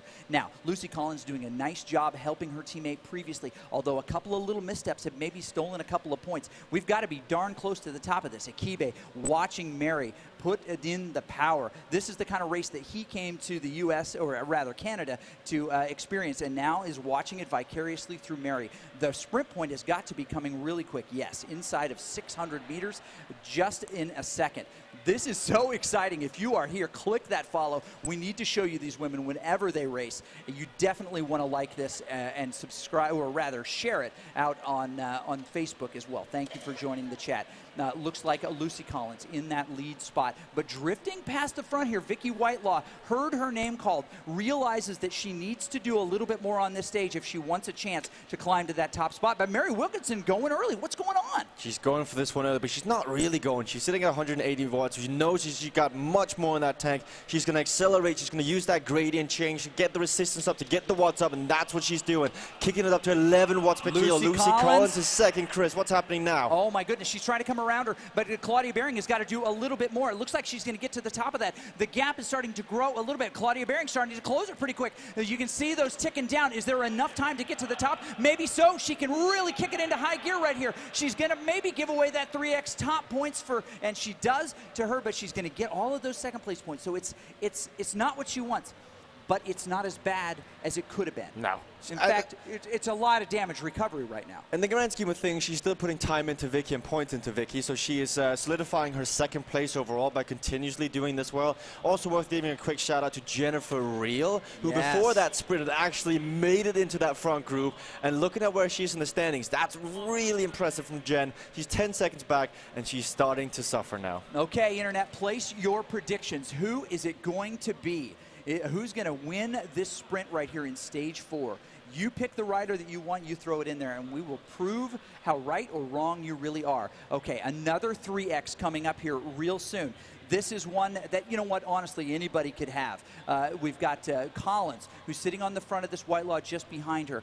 Trolling in the background just a little bit is Claudia Behring. They've given her just a little bit of a gap here, but they're closing it to 4 and 5 meters. They're going to come around the corner, and things are going to go crazy. Here we go, 280 meters to go. Lucy Collins is leading this group out, putting down the big watts on the front, trying to help out Claudia Behring as well as she can. 200 meters to go now. They can see the kite. That's where the finish line is for this sprint. Mary Wilkinson is the first one to launch at 12 watts per kilo, but Claudia Behring is throwing herself all over that bike to try and get every single watt out of those pedals, but it's not going to happen for her. Lucy takes first, Mary takes seconds, and Claudia in third. Okay, but this is the big one coming up. Less than 1,000 meters, less than 1K to go, 8X. This is the one Claudia has to have. If she's got any hope of taking this at the end, she definitely has to take this 8X, and she's in a good position to do it. This is her kind of sprint. She needs to go narrow, though. She cannot beat Mary in that sprint in the end. I don't see it happening. She's got one chance, and that was going back there. She can prove me wrong, but she had a moment there where Mary was looking around. Claudia could have caught her off guard and then have Lucy for the backup sprint. Maybe so. Lucy trying to get in the right position. Sometimes trying to coordinate your sprint out is the thing that screws you up the most, right? You need it to be just automatic and it fall into place. The more you have to talk about it and think about it, the more you screw it up. The Stars and Stripes slide just a little bit further back. She's trying to beat the girl in the orange jersey. That is the Zwift lap champion right now, and she's trying to beat her in this. Mary Wilkinson, oh, look at that. Lucy Collins starting to ramp it up a little bit. You're giving a lot of help to Mary Wilkinson right here to get her to the line. There you go. You want that gap. You want her to push a little bit harder. Lucy Collins can win this. That's fine, but definitely Claudia has to come around, but there's a little bit of a gap. She's going to have to unload it right now. Maybe not enough to get around it, and Mary Wilkinson is going to take this stage away from Lucy Collins, takes that top point. They come across, and in that third position overall is Claudia Behring. Oh my goodness. Everything she had to have, she got. And that is unbelievable. Okay, let's take a quick look, if we can, at the last 2 sprints. I'm calling on our production crew to do amazing miracle work. Would love to look at the next two, and then we will find out what's going on with these riders. We'll get Jesper on a mic and down there. But I want to look first as we're getting, here comes the big finish for Esther right there. She's trying to just get a few more of those points. She's got Jennifer Reel in front of her, just crossing that line. She's going to try to come in front of Dixie Newsom, and it looks like she may be able to do that. Gap not closing. Esther doing great work coming across, getting some good points still. And there it is. Dixie almost comes around her. You'll notice that Velocity Vixen kit, and they all wear the faux hawk, or the hawk. Rock the hawk. There we go. It's a Jason Bourne movie we're watching right now. A lot of exciting things happening. Very good. Okay. And now, Mary getting a little sip of water. Let's take a look at those two replays. The first replay was the kite to go here, 3K. There it is. Just getting out of the saddle right now. Lucy Collins trying to make something happen. She gets a little bit of a gap. Vicky Whitelaw on her tail. Mary Wilkinson just behind her teammate, Claudia Baring. Just a little bit further. Now, Claudia Baring's got to come around. But you know what? It was Mary Wilkinson who said, I think this is going to go a little bit different. She really kicks it into high gear, 700 watts. Great for her overall kilos. And she chases, making a little bit of a gap for Claudia Baring. She can't take it away from Lucy Collins, but she definitely can take it away from Claudia Baring, the closest to her in the standings. We saw that skip just a little bit ago. Now, as we peek at what's going on here, here was the big sprint finish at the very, very end. You've got Collins again leading out for her teammate. Her teammate in a good spot, but a gap opens, and you can't have that. Vicky Whitelaw going backwards, going down like Shia LaBeouf's career. She's trying to get back on, but these dreams and hopes are starting to fade for anyone who hopes that Claudia can beat Mary. Now, there are many things that can happen on this final stage, not the least of which is a big win by Claudia. But she's got to stay with Mary, and she's got to hope that she has cracked this egg. We're going to jump down to Mary Wilkinson right now with our guy Jesper on the floor. Mary, that looked incredibly tough. Like, what just happened? That's officially the hardest thing I've ever done in my life. Really? Yeah, that was so tough. Just repeatedly going and going and going. It was just, yeah. What was the strategy in this one? Because there were so many sprint points, so many different qualities and multipliers. Did you even have a strategy? I did in this one. I'd looked at the points layout yesterday and knew that the first few were quite low. Thought I'd go with them, see what I can pick up. Then I knew there was a 7 at halfway. I thought it's not far from the previous one, so let them go hard. And then I carried it on, and that worked. So with one stage left now, when do you start believing you've got this one in the bag? If I cross the finish line first. You mean when you cross the finish line? If. So we're going up Fox Hill. Have you ever done that before on Swift? I have, yes. Yeah, I know it well. It's a long drag. Not especially steep until the end, but it's attritional. On the first stage you saw today, it was Box Hill. It was you versus Vicky. What are you going to do differently this time around? To be honest, I always take it as me versus the course.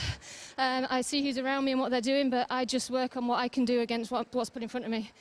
So I'll just be riding the hill as I can.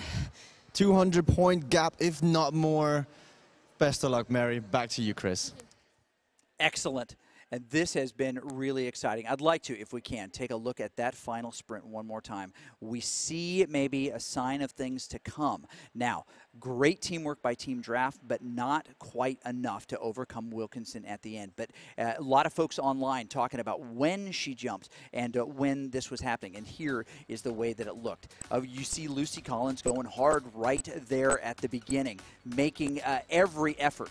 But a little gap forms right there, and Whitelaw can't close it. So that fourth position for Claudia Baring turns out to be the wrong position. She comes around her trying to make everything on her own wheel, but you've got to fight the wind right there. If she had been right on the wheel, she may have been able to come around. She's got more closing speed, right? She's able to do more. She definitely is a bigger sprinter, higher end. But because Mary was in that second position, it was all about positioning, and you heard it there from the interview. That's how it went. Okay, We've got about 10 minutes to go for this final stage, and I want to look, if we can, at the telemetry real quick. Maybe this is the right time to bring up the telemetry. Maybe it's not. There it is. We can look at that point standings. We have 36 for Mary Wilkins and Claudia Baring firmly in that second position, although still things can change. Lucy Collins in fourth, who actually still could catch Vicky Whitelaw. We could see the podium of Lucy Collins and Claudia Baring, the team draft podium. All right, Jesper down on the floor with Esther. What's going on with Tropical Storm Esther? Yeah, so I'm here with Esther. Esther, you're currently in a sandwich between the two. Actually, that's Jennifer and Beth out there. How did that crit feel? Not what I was hoping for. I was looking forward to a crit, but my legs are just not working today. If they're not working, you're about to go up Fox Hill. Are you ready? I'm going to give what I can, but I was cramping, so I can't promise anything. So this is your third CVR, I believe you're doing. Where does this rank compared to Paris and LA? It's definitely harder, and the caliber of the riders is higher, and I am not doing as well as I could, so all put together. Hey, you got to give it everything you've got now. So Mary and Claudia wouldn't pick their biggest competitor. You're in between Jennifer and Beth. Who are you looking at for this hill? The hill, Jennifer proved to have a very good power to weight, so I'm going to have to hold on to Beth. Obviously, I'll try for Jennifer, but let's be realistic. We've got about 2,500 people watching on Mixer right now, and they're pretty much all Esther Meisels fan. What do you want to say to all those guys and girls watching out there? Thank you. It's a great event. Some good days, some bad days. I'm happy to be here. Let's get the last stage running of this event. Back to you, Chris. Awesome. Okay, we want to take a look at the course because you need to know what's coming up. You need to know what's going to happen here. So we're going to take a look at those little video pieces in a second. We'll show you the course, we'll talk about the details of it, and then we will show you those sprint points because that is where the real strat is going to come to play. Okay, Sky's Beginning is what this final stage is called. 14.6 kilometers, 220 meters, one lap. They're going up Fox Hill, which, as I said yesterday, is a swear word. I stubbed my toe. Fox Hill. That's the way it is. It's so hard, so tricky, so painful. They're going to climb up and they're going to come back down to the beginning and sprint it out for the big finish. And as we mentioned, there are 280 points available. There were 800 on that last one, and it seemed like four riders gobbled up the majority of them, and that would be Claudia, that would be Mary, and of course Lucy, who got quite a few of those, and then Vicky. So, question to you. Yeah. If not Mary, who had the best race in that fourth? Lucy. Funny enough, Lucy Collins, she really made a good effort for it. It wasn't for the interest of the team, really, but Lucy Collins made up for yesterday. And if yesterday's mechanical hadn't happened, where would Lucy have been in this race? Yeah, she's doing a great job trying to help her teammate out. It'll be interesting to see how they handle the climb. But there comes a certain point where Claudia, who's probably the stronger climber out of the two, if she's still got the legs for it, has to just leave her teammate behind, right? Yeah. Okay. But looking at Fox Hill, Chris, this is going to be one hard stage. They've done 4 stages already. You heard Mary, you heard Esther both say this is the hardest thing, if not the hardest thing they've ever done on a bike. And they're about to do another stage, another hill. Exactly. Like, where did they get off? I have no idea. All right, let's look at the points breakdown that Beth created for us so we can understand what's happening in this final stage. This is the 5th and final stage called Sky's Beginning, the London Loop Reverse. One lap, 14.6 kilometers, cutoff time 40 minutes for the women and 35 minutes for the men.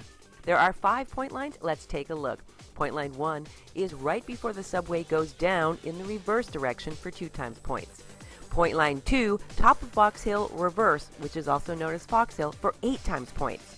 Point line 3, the station entrance in reverse for 3 times points. Point 4, top of the dig forward for 1 time points. And the final point line for stage 5 is the finish banner for 10 times points. Okay, so as we're getting close to the end here, a couple of big questions for you. Which is the most important of these finish lines? Top of Fox Hill. What we saw in the men's was Vujersen, who was first up top of Fox Hill. He had such a big gap that he was able to maintain it to the finish line. Not only did he get X8, he got X10 at the finish line as well. Yes, he did. Actually, he got the last 3. He did. So, right. Yeah, so even more than that. So really, thinking about that, the top of that climb, if you can do it solo, you can clean up everything after it. But I don't think there is a Vujasin in this group. I think they're also equally matched. There's not one rider who should be way up there with Chris Froome climbing the Tour de France mountains or whatever. I think what we're going to see here is a group of 2, if not 3 riders at the top, and then a mass sprint at the end. Okay, we've written 9 chapters of this story in our hearts, right? So I'm going to ask you to answer this in this way. Yeah. In the final chapter, if Claudia is the hero and comes out, what has to happen? Stars have to align. I mean, horoscopes have to come true. It's going to be really, really difficult. I think, bearing a mechanical, Claudia's chapter is over. I think the book is closed. There's nothing that can happen as far as separating herself from Mary, perhaps? It's going to be so difficult because Mary looks fresh. She's lighter. She climbs better. She's proved it already. Never count out Claudia Behring. If there's one rider together with Beth York, it's Claudia. But if we have to be realistic, it's almost a 200-point gap. And considering who's the better climber, I don't know. We'll see. But anything can happen. It's Swift. It's virtual trainers. Like, trainers can come undone. People can fall off the bike. And drop signals can drop. Okay. Never say never. All sorts of stuff can happen. Then the next critical piece is that who else in that group who may have had a rough go of things is going to have a redemptive arc. They're going to create something special. They're going to do something unexpected. I don't think a redemption, but I think Jennifer Reel has been a big story so far. I think she's really writing a good book here, and she just needs to continue doing what she's doing, and then she'll come out with a really big result because she's been one of the underdogs. I mean, look at the names she's beating right now. That is impressive, and I think she put in a lot of work coming to this event. Yes, she did. She came at a unique time, like many of these folks did, without maybe the same type of pedigree. And she is beating really, really strong riders right now. See, she's smiling right there. Yeah, that is fabulous. With 3 minutes to go, you should probably be warming up or warming down, cooling up. You might want to be on your bike. Yeah, I'm just saying right there. Okay, we'll get her on there. About 3 minutes to go. Things are about to take off, and this is going to be nice. Now, you see different collections of riders around other riders. The men, now cooled off after their big event, are kind of gathering around people. Who maybe has the best team of advisors? Now, we know Esther has Tim, and that's like top of the top. No, there's somebody higher up from Cycling Hub, and he's right now talking at a desk with a doctor. True. That's true. That is true. Okay. But to answer your question, we're looking at them on screen right now. Steve Young and James Phillips, I actually think they're the best motivators out there. They may not have the best brains. That's not fair. They may not have trained for this that way. You heard it here first. No, that's Steve Young and James may not have the best brains. That's not what I meant, but Team Draft, they sat down, they printed out the Bible, they put it together, they laminated and everything, and that is doing your homework. But looking at Steve Young and looking at James, they've got a way with words that they can motivate you, they can get you to laugh when you need to relax, and they can get you to concentrate when you really need to buckle down. And that's really a skill that you cannot buy, that they just have. Okay, 2 minutes to go. Thank you for joining us. If you are here for the first time, you need to host this channel. You need to let these women's story go to people that would not have otherwise seen it, because this is inspirational. From Stephanie Austin-Brink and her amazing road back to this, to Jana Gillick, the Zwift Canadian national champion, doing great work here. To other folks. Thank you to Red Bull. Absolutely. Thank you to Red Bull as well. But we need to introduce them to these great riders, people like Beth York, people like, of course, Vicky Whitelaw. But certainly the stars of this have been folks like Lucy, Claudia, Mary. Who else? Who am I missing? Vicky. Esther and Vicky, right. I think they're all stars of the show here. To do these efforts and to finish, you're looking at the numbers at the end of the race, and they're all around 4 to 4.5 watts per kilo. If you try to replicate that at home, go on your trainer, go on your turbo trainer, set the resistance, set it on erg mode to 4.5 watts per kilo. Do that for 20 minutes, then do it for 40, then do it for another 20, and then another 40. Like, if you are not done by the end of that, you should go pro. Exactly right. Now we want to just give a couple thank yous before we kick this thing off. We want to thank our clothing provider, which is Jesper's mom, for this great sweater. Thanks, Mom. This is the Tea Cozy sweater of the year. Yeah, and she needed to patch up the elbow. So is it inside out or is it right side out? Oh, it's the correct way today. Okay, all right, correct I ran way out today. of flannels, guys. It's blowing up. He's out of flannels. We need to get him more. We need a flannel sponsor. Please send flannels. Send help. More flannels to Jesper. But this has been a ton of fun. What can people expect in this race? Carnage, fireworks, everything. The thing is, they've come this far, they've put in the work, and now they have one stage left here in Vancouver. There's no more races to be done. There's no more trainers to be kicked. You just have to leave everything on the road now, and that's what we're going to see from these ladies. As they climb Fox Hill, they're going to give it everything. They are. And you know what? If anything, Claudia is going to try to drop Mary like the European Union, right? She's going to try to drop her like a hairy meatball. She needs to get away off the front and steal as many points as she can. If she's got a chance, they're all ramping up. The gate's going to drop, and here they go. $10,000 on the line. CVR World Cup Vancouver. These women are about to race for the big money. Vicky Whitelaw right on the front, and look again, Newsom drifts around her. Where are the big number people? Are they going to sit in the group right now, or are they going to try to make something happen? They're going to have to try and make something happen. I just saw another unsung hero as well in the background there. Neil Stewart is standing right next to Mary and actually telling her what to do and when to do it. That's another coach right there who's actually knows his stuff. Yes. Again, we're not going to ship those two, but if we were to, we'll have to come up with the name. Internet, fix it. Figure it out for us. What's the Brangelina of Neil Stewart and Mary? Look at that. Neil Stewart, the brains of the operation with the muscles that is Mary Wilkinson. We're coming up to the sprint banner now. 2x, I believe it is, at this line. There's going to be some points to be given out. Okay. And it looks like Lucy Collins, again, taking that spot on the front. They're going a different way this time. And when they get to this bridge, right, they're going to drop down this first sprint point. Maybe we've got the card. We'll hang on to the card. We don't need to see it. They're going to come across this bridge, and they're going to come across the line before the descent, aren't they? 600 meters to go now. Yes, they're going to turn left. You can see it as they get out of there now. So Lucy's still at the front, smiling. Bit suffering, so you can see on her face. She has to do well here to keep her position 4th overall as Jennifer Reel is clawing her way back. Clawing her way back indeed. Stephanie Ostenbrink controlling the front there. She'd like some points. Akibe did the same thing in the previous race. It was just like, I'd like just to take one of these points and position herself in the position where she can do that. She wants a little something to put in her pocket, a little motivation to take away from this event. But Lucy Collins doing the teamwork thing, perhaps trying to just get Claudia Baring in a good position. You saw that Canadian flag on the back of Gillick, but the American flag on the back. There's Lucy kicking it on the back of course, Claudia. They're kicking it into high gear right there. There's Claudia off the front. She's going to come to the line first. Will Mary come around her? Maybe not. And look who takes the second point. Lucy Collins takes away those other points. Mary Wilkinson very attentive. Is she going to be okay with taking the 3rd place points? Yeah, that's more than okay, because once we get to Fox Hill, she is stronger, she's faster, and actually Lucy took the overall win on that one. So there's only 4 points difference between Claudia and Mary, as we have a replay to show that that just happened. Okay, checking it out right now. In position, you see Lucy working really hard. She was the one who helped get this gal, Claudia Baring, off the front, and she gets a little bit of a gap. It's only a bike length, but is it enough? It's just on the line. Lucy nips it off from Claudia Baring. Mary Wilkinson in 3rd. And again, there's going to be some strong words back in the team bus. Good intentions, but just on the line. Poorly executed. You know what? It looked to me like Baring got those points and that Lucy took that 2nd spot. Well, with the confirmation on the screen that racers see had Lucy Collins going first over the line, so that's how they put it out there.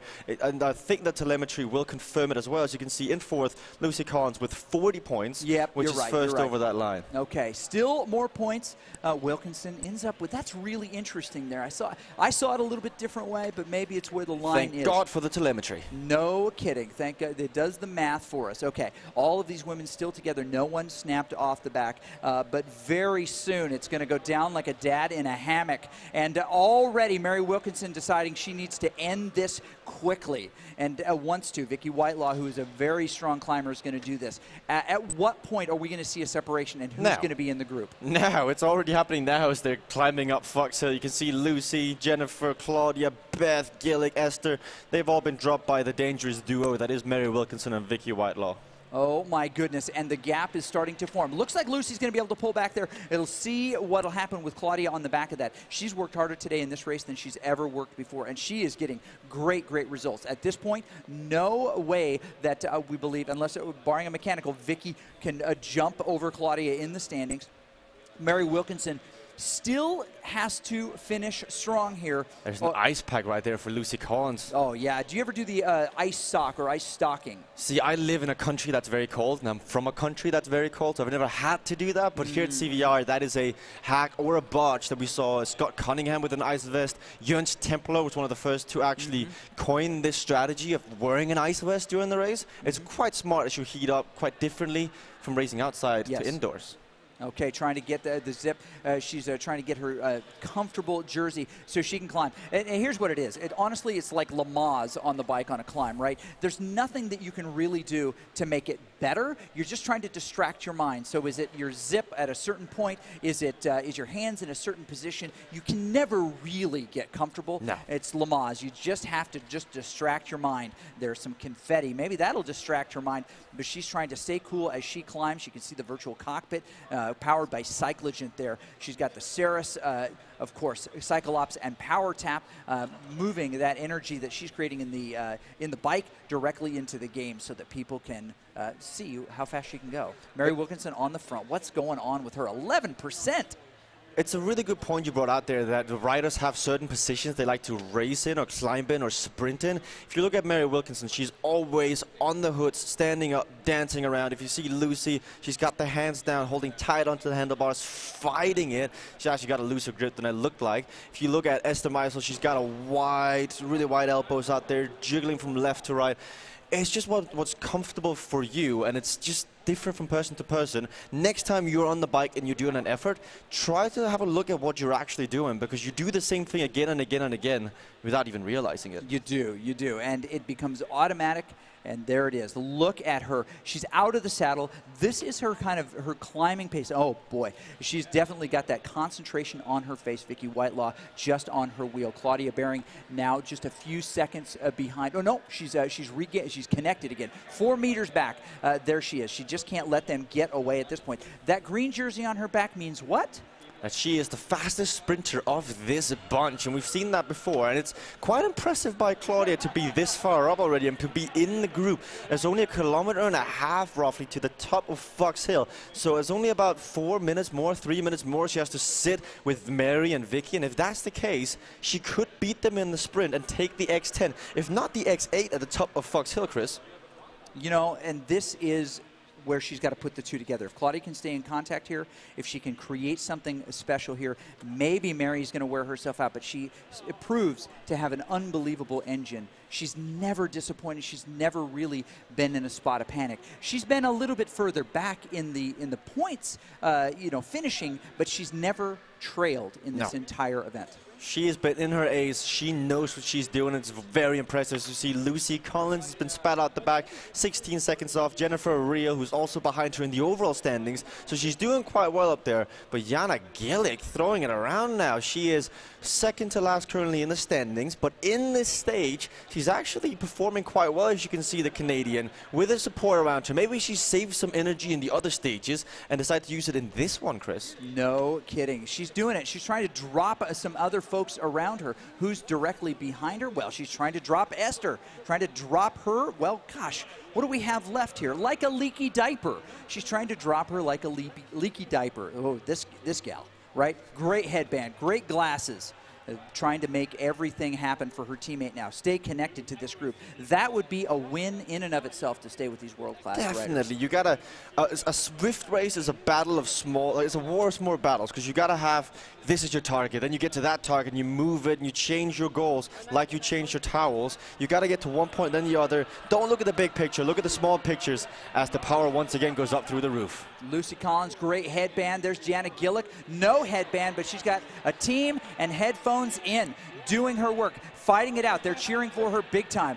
Boy, they must have ridden up here. This is in a great, Burnaby Hills up here, so they had to ride uphill to get here. But they're trying to catch on right now. Mary Wilkinson and Claudia Behring. Looks like there's a big flip right there. We got to see what's happening on the front of this race. Claudia Behring sitting on the front of this race, trying to get as much as she can. She is going to empty the tank right here. She may not end up taking this away from Mary Wilkinson, but she's going to never leave here without saying she gave it all that she had. She's going to put it all on there. She knows the value of these multipliers right here. And it was a big enough move to move Vicky Whitelaw off the back. Now we've got this head-to-head battle again. Wilkinson, Behring right at the front.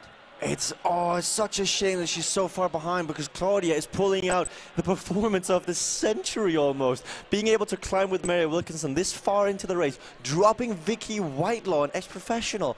Claudia's really, really doing well here. I want to really state that, everybody out there watching. It's not easy for somebody who's that strong to also be that good up hills. No kidding. And with maybe, if a few of the sprints go a little bit different, this is a different combination, right? Where Mary Wilkinson was a little bit more savvy, or maybe just ended up with some better luck across some of those. Whatever it was, she found herself in a position where with more points. But Claudia Baring is every bit her equal. 1 second between Claudia and Mary at the front as we're watching Lucy battle it up over the hill. Scott Cunningham, the coach in the DS of Team Draft, telling her what to do. Saderi Kepa right next to her as well, looking on with curious eyes. 300 meters now to the X8. Claudia's going to have to give it everything, but I think mathematically it might be very difficult, if not near impossible, for Claudia to win this, but that doesn't mean she's not going to give it a go. Oh my goodness, she's digging it. She's getting a lot of shouting from Scott right there. She's going to try to get her over the line. Everything she's got, 100%. They're coming to the line. We see it from her perspective, and they're coming across the line just together. What happened? Hard to tell. Looks like Mary wins Wilkinson in front of Claudia. That's going to break her heart. Just barely. And you got to be proud that you've done everything that you can at this point, but there are still more points available. Had she gotten those points, there was a glimmer of hope. But now it's all up to this big sprint finish. Mathematically, it is still possible for Claudia to take the whole thing, but Mary Wilkinson is going to have to stop earning points at this point. And I don't think that's going to happen. She's in good health. We would never wish ill health on anyone, but she's also in a good mechanical condition, and she's about to descend. It's going to get easier for her from this point on. Okay, you can see them on the line right there. The points now up to 1,522 for Mary. Claudia 13-13, 11-10 to Whitelaw. Is there any chance that Lucy Collins can actually beat Whitelaw and take over that third spot? Can they do the second and third position just like drafted in the men's race? They could, but there's a 28-second gap up to Vicky Whitelaw, and that's going to require one hell of an effort from Lucy. We can see the cadence has come down to the amount of time she spins her legs over, and that often means that she's running out of steam. But I just want to point out that sometimes cycling can be so Oh my goodness! brutal. Esther Meisels, we can see her on our screen over here. She's kicking it into high gear. She's coming around her at the line, trying to get a few more points from her. There it is, Esther Meisels. Very, very cool. Comes around Janet Gillick.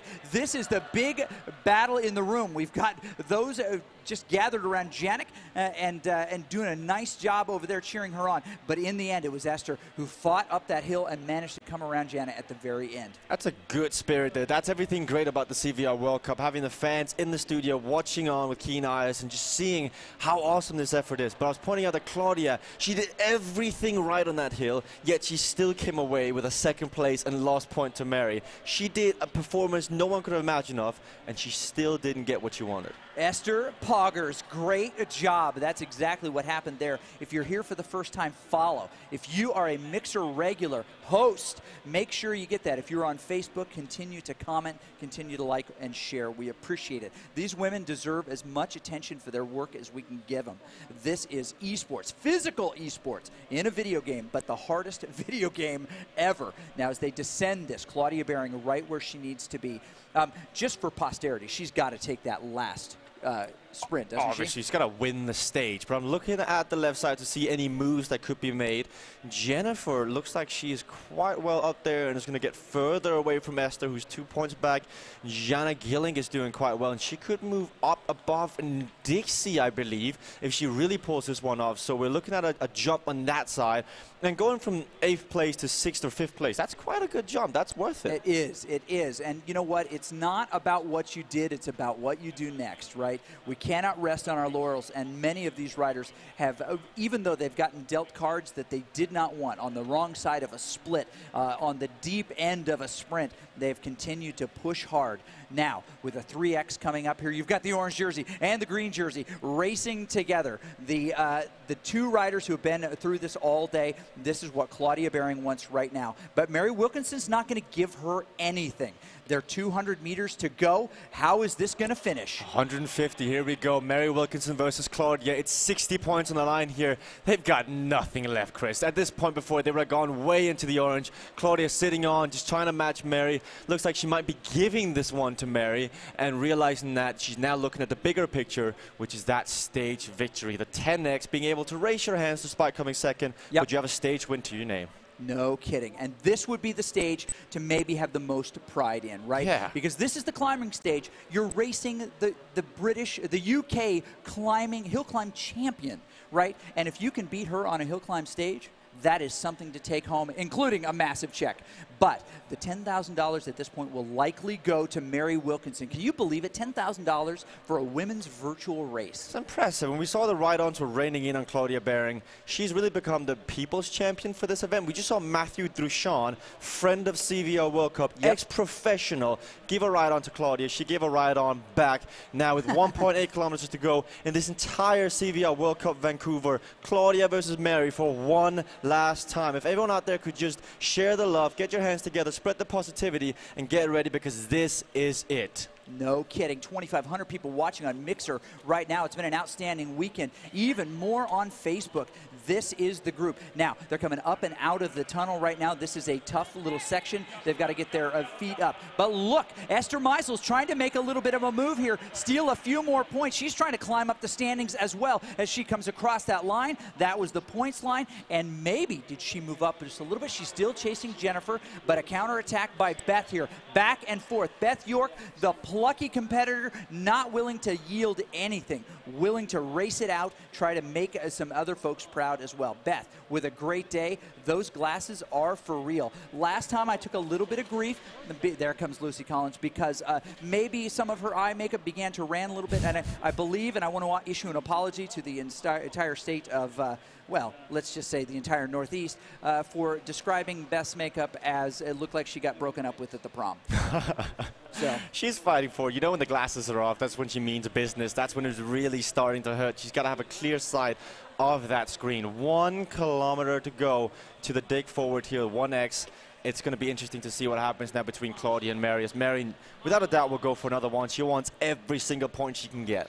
No way, is what Mary says, right? No way. I'm not going to let her have any more of these points. Claudia Baring trying to make things happen and comes around in the front there. 800 meters to go. Another big sprint happening between Jana Gillick and the next person in the line. She's getting lots of cheers, but we're going to keep our eyes right here on the front. We're going to come to the big finish banner, and it's coming up real soon. Okay, we're inside of 1 kilometer to go. How's this going to go? It's going to be Baring on the wheel of Wilkinson now, as Westrom in the chat is watching on Claudia versus Mary. It's really been the story so far of this weekend.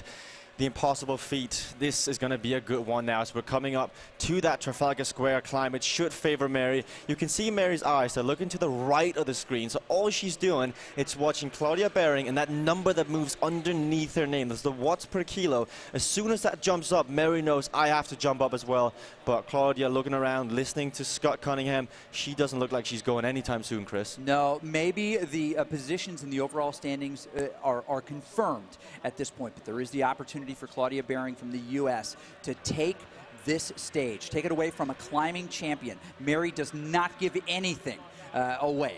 She takes and makes you earn every little bit of it. Claudia looking for a little bit of excitement to go here at the end. They're coming up on this section. Mary may want these points as well. Will Claudia come around her at the end? Hard to tell. Maybe there's an opportunity for a big attack at the end here that separates the two. Claudia running it to the end, but she looks like she is giving it everything they've got. I don't know that either of these riders have anything left. No, you can see they're empty. Claudia can't even afford to spend energy on that hill. She's been distanced a tiny bit from Mary now, going into the sprint. 3.4 kilometers until the next and the final sprint banner off the stage. You're going to have to go down now, go left, and go back to that start we've seen so many times, Chris. It's been a great CVR World Cup so far. Oh, my goodness. Is this the best one?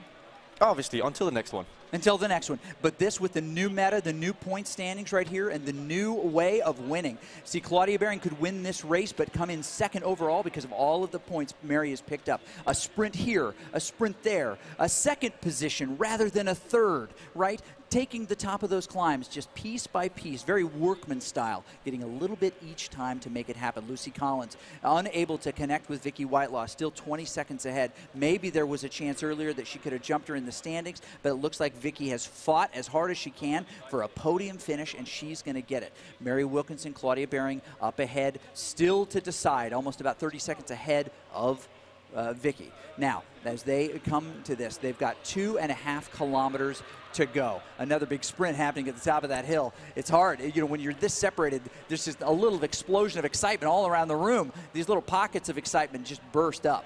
Yeah, I mean, it's so intense and it's so tough. These riders are giving it everything. And Stephanie Austin-Brink, you can see that look. She's absolutely exhausted. She's got nothing left. As you keep saying, Chris, this is the toughest esport in the entire, like, yeah, absolutely. Absolutely. Insane. Yeah, I mean, and I've said it for a long time that cycling may be the toughest sport out there. It requires the most physical endurance of just about anything. There's some weird, exceptional sports, but as far as a professional sport, this is, and this as the virtual version, as the esports version of cycling, this is the hardest thing out there. Hardest video game ever. I mean, yeah, if you want to get signed up, head over to Swift.com, download the app, try it for free. You can even race in the CVR World Cup League every Tuesday. It starts again in a month, I believe. So get it set up, get your bike on a trainer, and see if you can replicate this effort that these awesome ladies have been doing so far this weekend. No kidding. And these are some fit people, and they've put themselves in this position by hard work. Claudia Baring smiling a little bit, but she still has a mission on her mind. Scott Cunningham in her ear, the team draft director sportif, who played the role of the super domestique just a little while ago. She is helping her figure these details out. Mary Wilkinson still sitting on the front. Claudia very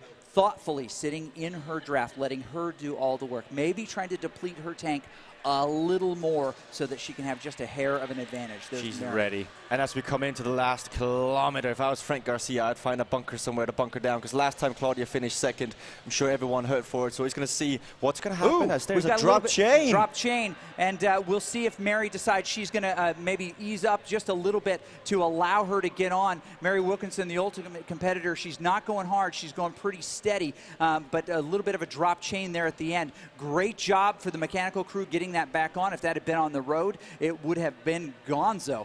But 9 seconds up to Mary Wilkinson. Claudia is going to try to come around her. They're inside of a 1.5K to go. Just about to come into that 1K mark. It looks like she's going to be able to close down that distance.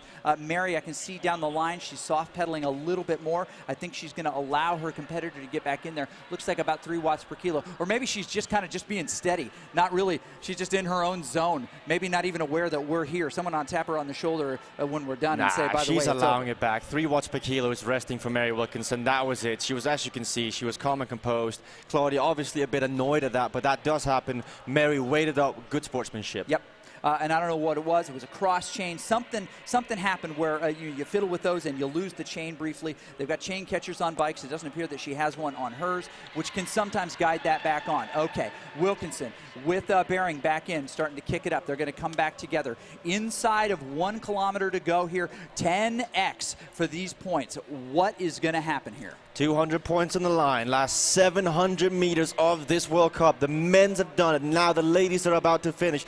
We're zooming in on Mary Wilkinson. The big shine light from Mary. She's done really well so far, and she's about to walk away with 10 grand from racing her bike on an indoor trainer. This is the future, and in 500 meters time, she can put her arms way above her head, and she can celebrate the fact that she's done the impossible. We've seen this sprint finish a number of times before. This has been the photo moment for so many races all season. 8 weeks of the big season, right? Season 2 of the CVR World Cup League all comes down to this. 350 meters to go. The woman who wants it is Claudia Baring. She won't win the day, but she can win the stage against the UK climbing champion. But Mary Wilkinson never gives anything away. Claudia Baring starting to ramp up, but maybe a little bit too late. 150 meters to go. Mary Wilkinson with a big lead. Claudia Baring coming around her at the end. Can she pass her? Is this the big finish we've been waiting for? It looks to be the case. Claudia Baring just over the line. But the biggest purse in virtual cycling, maybe the biggest purse in women's cycling this year, $10,000 goes to Mary Wilkinson. Vancouver, CVR, dreams do come true. Congratulations to these two women for an amazing effort. And will Claudia Behring be the most aggressive cyclist today? She very well could be. It could go to Lucy Collins. Heck, it could go to Beth York. But Mary Wilkinson is right there. Jesper scrambling across the yard here to get a mic and to ask her a few important questions. Beth York doing a nice job of finishing up here. My goodness, thank you so much for those of you who've watched, but we got to find out just a little bit more before you go. This is the hardest video game ever, and appreciate the more than 2,600 people watching on Mixer right now, the more than 150 people watching on Facebook right now. Number may not be accurate. We want to thank you for all the work you've done. Esther Meisels trying to catch on here. Big sprint finish. She's trying to catch Gillick. They're right there together. Can she do it? Gillick is soft pedaling a little bit. Maybe, maybe not. This has been back and forth. Esther Meisels trying to catch on to her, but the gap is really big. Can you do it? She's starting to back off a little bit. Does she have enough in the tank? They are so close to the finish now. Gillick goes out really, really early, but can she sustain it? Esther Meisels staying as high as she can, focusing it, tapping it out.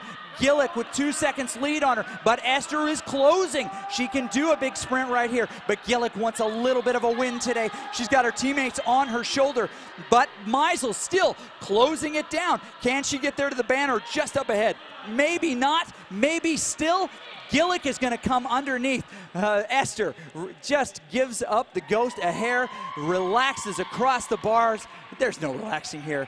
Very, very, she's cramping up. She's grabbing her legs. She gave everything she could. This has been, in my opinion, the most exciting CVR event, maybe the most exciting virtual bike race I have ever seen. And these women are doing an amazing job. The men earlier, also an amazing job. Okay, we're going to go down to Jesper in just a second. He is standing right by with Mary Wilkinson, winner of $10,000 at CVR World Cup Vancouver. How are things going with Mary?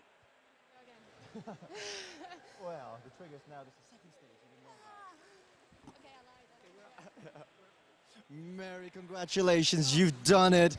That's another stage. I mean, that's just incredible. 1,700 points, 10 grand richer. How do you feel right now? No words. I can't believe it. Everybody here was so, so strong, and to come out on top is it's a dream. I didn't expect that at all.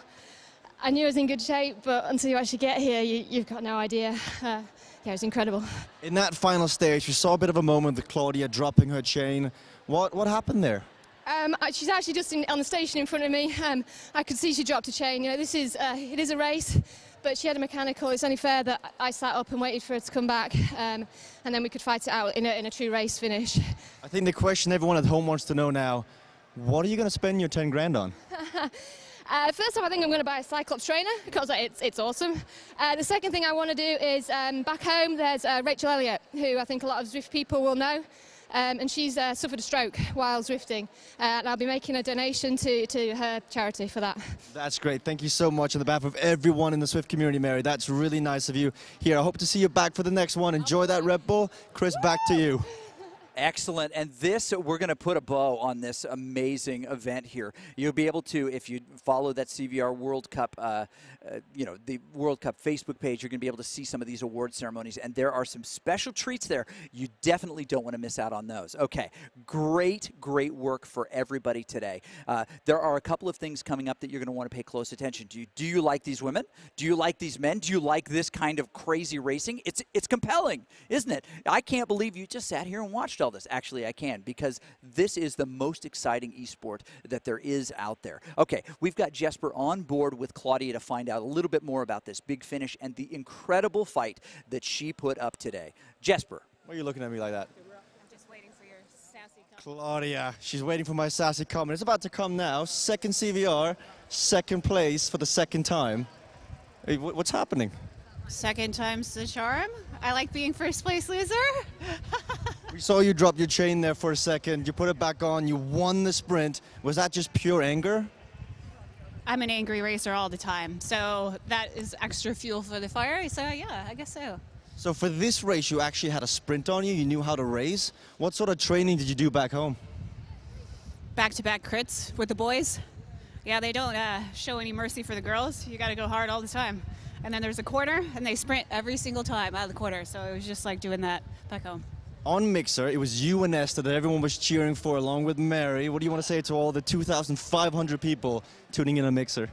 Thanks for believing me. And if any of you are looking for adding a rider on a pro team, I will gladly volunteer my services. So throwing that out there. The last time you won, you said you were going to spend your money on moving cities, moving states. What are you going to spend your money on this time around? Well, it's funny you say that. I actually did move to Utah and did some mountain climbing and had some altitude training, yeah. This time I'm going to buy a disc wheel and actually do some time trials outside. A disc wheel for $7.5 grand, I believe it is?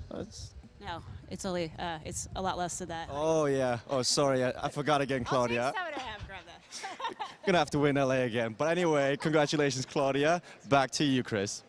Excellent. Jesper, great job. It's been a pleasure having you on the desk. Unfortunately, we won't see him again. Sorry, Internet. I know you like him better. And no, I'm not Jesper's dad. Stop saying that.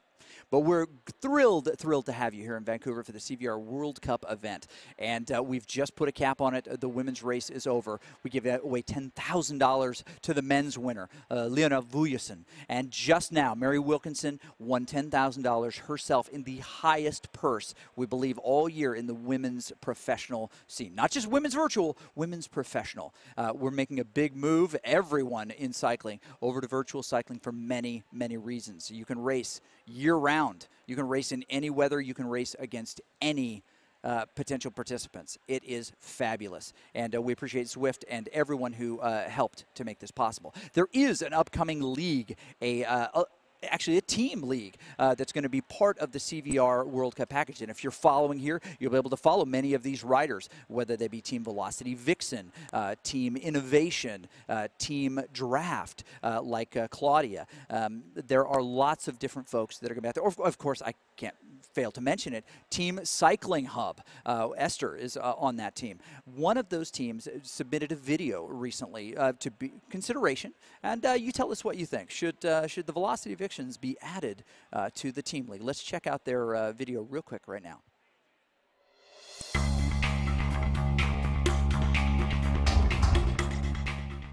Team Velocity is a global cycling team that is serious about racing and fun.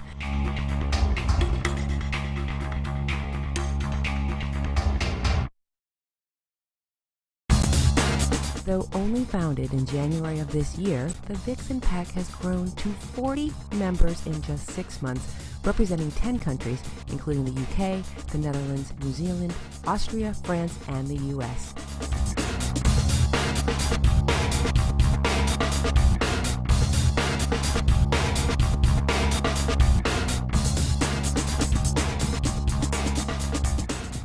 Velocity is committed to build a true esports team that races in-game, as well as more traditional disciplines like road, mountain bike, time trial, and track. The team plans to grow the men's squad Fox this summer. We expect our team racers to show up, race, bring their best, be honest, and support their team in a positive way. And that's exactly what we've seen in 2 CVR World Cup events with many podiums, as well as outdoor mountain bike wins, time trial, and road races. Team Velocity Vixen looks forward to racing in the CVR World Cup Team Tour later on this year. All right, it's time to maybe say goodbye to Vancouver, to say goodbye to another CVR World Cup event. For me, this has been number 4, I believe. I got a chance to broadcast with the great Nathan Guerra in London. And, of course, that was a wonderful experience. I love that guy. Got a chance to cast for the first time with Beth and Hunter in Paris. That was amazing. And then we did Los Angeles, the same crew, and this time the great Jesper Anker. The internet is calling us. They've shipped us. Evidently, what is the name? CRISPR Hasker? Evidently, that's our ship name now. But we got to do this one here in Vancouver. This has been fabulous, and I have enjoyed every minute of it. As this gets bigger and bigger, you're going to see more and more folks on the desk here because this is virtual. This is physical esports, and it's going to continue to grow. It's been wonderful that you could see this, and you'll remember that first moment that if you're brand new to this, that you saw physical esport and went, you know what? That's actually a really cool thing that's going to work, and it absolutely is. But it wouldn't work without some amazing folks that have made this possible, including Saris, who's done a nice job providing these power tap pedals, these cycle ops trainers that the riders have in front of them.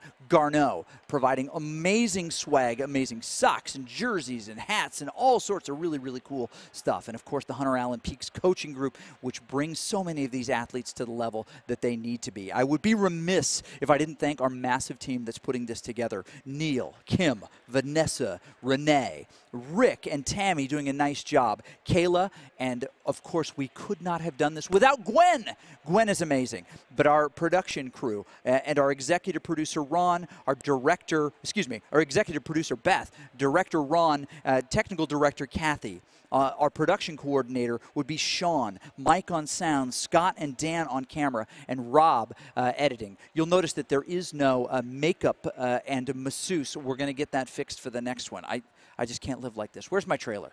But I want to thank you. I want to thank you for being here, for sharing this experience with us. It has been amazing. And for some of these riders and for some of the folks viewing, it has been life-changing. And that's one of the things that CVR World Cup does. Brings full, amazing esport into the physical realm and shows you great stories, and we're proud to do it. For Frank Garcia and for the rest of the CVR team, I want to thank you. I'm Chris Haskell, and we'll see you at the next one.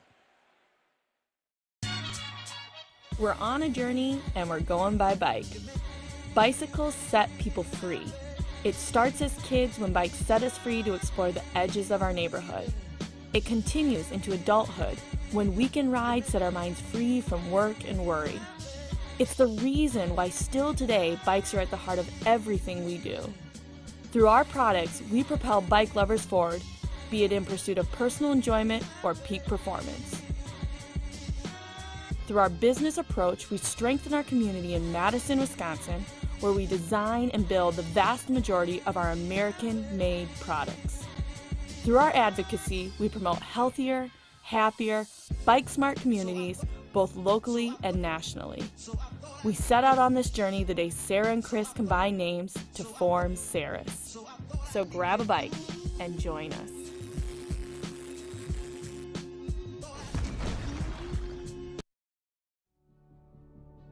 What is it about riding a bike that is so liberating? What unites us all is the craving for that special feeling. This is what inspired the developers at Garneau to create the innovative, award-winning X-Comfort technology, optimizing comfort to maximize performance and, most of all, the good feelings that make us so passionate about riding. The brand new X-Comfort Zone incorporates an elasticized zone that expands up to 5 millimeters to accommodate B through D+ foot widths. We all pedal in the same way. As you push down, your toes naturally splay. And the dynamic changes that happen inside your shoe as your feet contract and expand under pressure as you ride. The pressure and friction created as the outside of your foot expands over and over against your shoe can create serious and painful hot spots and irritations. The longer you ride, the worse it can become. This makes for a level of never-before-experienced comfort in the highest performing cycling footwear. Every cyclist rides for that special feeling that cycling brings to us. Each one of us has our own version of what it means to enjoy the ride. We just help make it possible.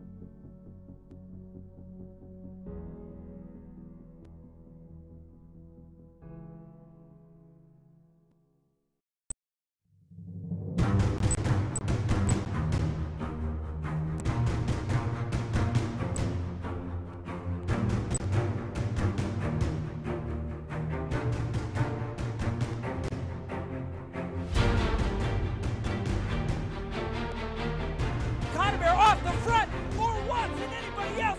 You've got to be kidding me.